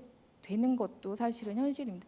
뭐 이렇게 최저라고 해야 되나요? 정말 필요한 예산으로 센터에 유입이 돼서 이 사람들이 올해도 일하고 내년에도 일해서 꾸준히 일해서 점차적으로 좀 더 전문가들이 오래 일해서 상담을 할 수 있는 그런 센터 인력이 됐으면 좋겠다. 센터 입장에서는 예, 그런 생각이 조금 많이 들게 됐습니다. 네, 이상입니다. 네. 센터 직원이 건강해야 또 자살 시도자들을 잘 또 지역사회에서 관리하고 또 케어할 수 있을 텐데 이제 지치지 않고 현업에 종사할 수 있는 그런 시스템이 좀 마련됐으면 하는 건 이제 저도 이제 바라고요. 최근에 그 서울 광역에서는 이 서울 경찰청하고 그런 조인을 해가지고 실제로 이제 출동하거나 이런 그 응급을 대응하겠다고 이제 얘기한 게 있는데 우리 박미준 팀장님 혹시 이 서울시가 이렇게 시도하는 것과 우리 자살 예방과 관련된 이런 상황하고 어떻게 좀 아시는 대로 좀 설명해 줄 수 있을까요? 서울시는 조금은 더 적극적으로 개입을 하려고 하는 것 같은데 그죠? 네, 광진구 정신건강복지센터 박미진입니다. 네. 지금 서울시에서 경찰청하고 지금 하고 있는 응급대응팀에 대한 거 질문 주셨는데요. 응급대응팀이 지금 그러니까 보건복지부에서 지방에 일단 우선적으로 실시를 했었고 올해 서울시에 이제 설치가 돼서 10월 중순부터 운영이 되기 시작했고요. 근데 이 응급대응팀이 가동을 하는 데 있어서 일단 자살은 1차적으로 배제가 된 상황입니다. 정신질환으로 자살 시도를 한 분에 대한 개입은 하고 있는데요. 정신질환이 아닌 자살에 대해서는 1차적으로 지금은 배제된 상황이라는 거 있고요. 그리고 야간의 출동 인력 자체가 지금 서울시에 채용이 안 된 상황이어서 기존의 인력들이 지금 그 업무를 하고 있는 걸로 알고 있고요. 그래서 지금 시작 단계라서 저희도 지금 지켜보고 있는 상황이고 자살의 문제를 가진 일반 시민에 대한 접근도 같이 할 수 있게 이거는 복지부에서도 자살 예방 정책과하고 정신건강 쪽에 두 부서가 같이 이야기가 조금 되어야 될 거라고 생각합니다. 네. 근데 사실 이 정신질환을 가지신 분의 자살률이나 자살 시도율이 일반인에 비해서 굉장히 높지 않습니까?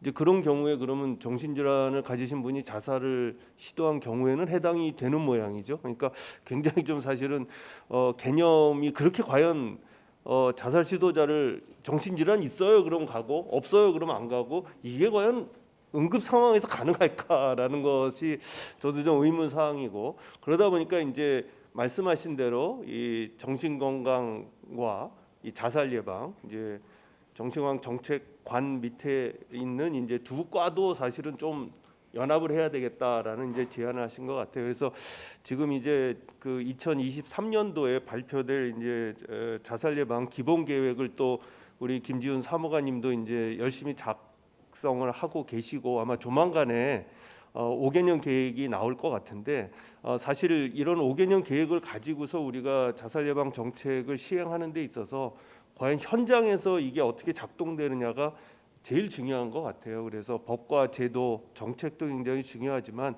오늘 참석하신 우리 각 그 지방에서 실무를 담당하시는 실무자 선생님들의 어려움을 저희들이 충분히 인지하고 그걸 또 보완할 수 있는 여러 가지 제도적인 것들, 실제적인 또 예산이나 인력에 대한 지원들을 위해서 물론 이제 자살 예방 정책과에서도 힘쓰시겠고 오늘 이제 김원희 의원을 포함한 국회의원분들 또 우리 김지방 사장님도 나오셨지만 언론에서도 이게 같이 협력을 해야지 우리가 원하는 그러한 국민의 생명을 정말 그 구하고 이런 문화 운동을 확산할 수 있는 그런 계기가 되지 않을까 생각이 됩니다.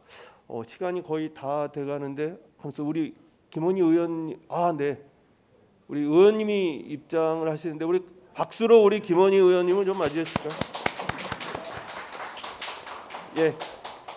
예, 의원님 저희들이 안 계시지만 열심히 세미나와 토론을 했는데 충분히 전달될 거라고 생각하고요. 또 한 말씀 해주시면서 마치도록 하겠습니다.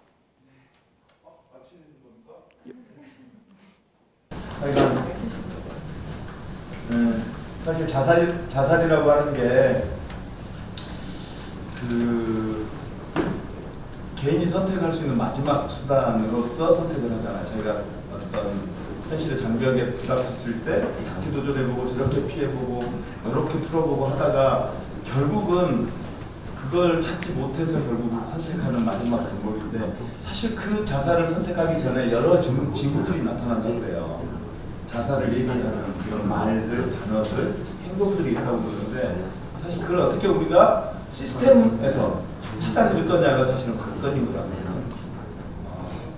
우리 사회가 그런 어떤 예비하는 그런 것들을 좀 잘 세웠으면 좋겠다는 생각을 항상 갖고 있는데 오늘 토론회에서 그런 대안들이 좀 많이 나왔으면 좋겠고 제가 오늘 보건복지부 예산심의 때문에 토론회 함께하지 못해 죄송한데 그러니까 얘기를 잘 듣고 그런 문제에 대해서 우리가 국가적 차원에서 혹은 지방정부 차원에서 할 일이 있다면 저희들이 법과 제도 혹은 예산으로 뒷받침하겠다는 약속 드리고요. 여러분들께서는 좋은 아이디어와 정책 주시면 실천하는 건 저희들이 또 저희 몫을 다하겠습니다. 고맙습니다.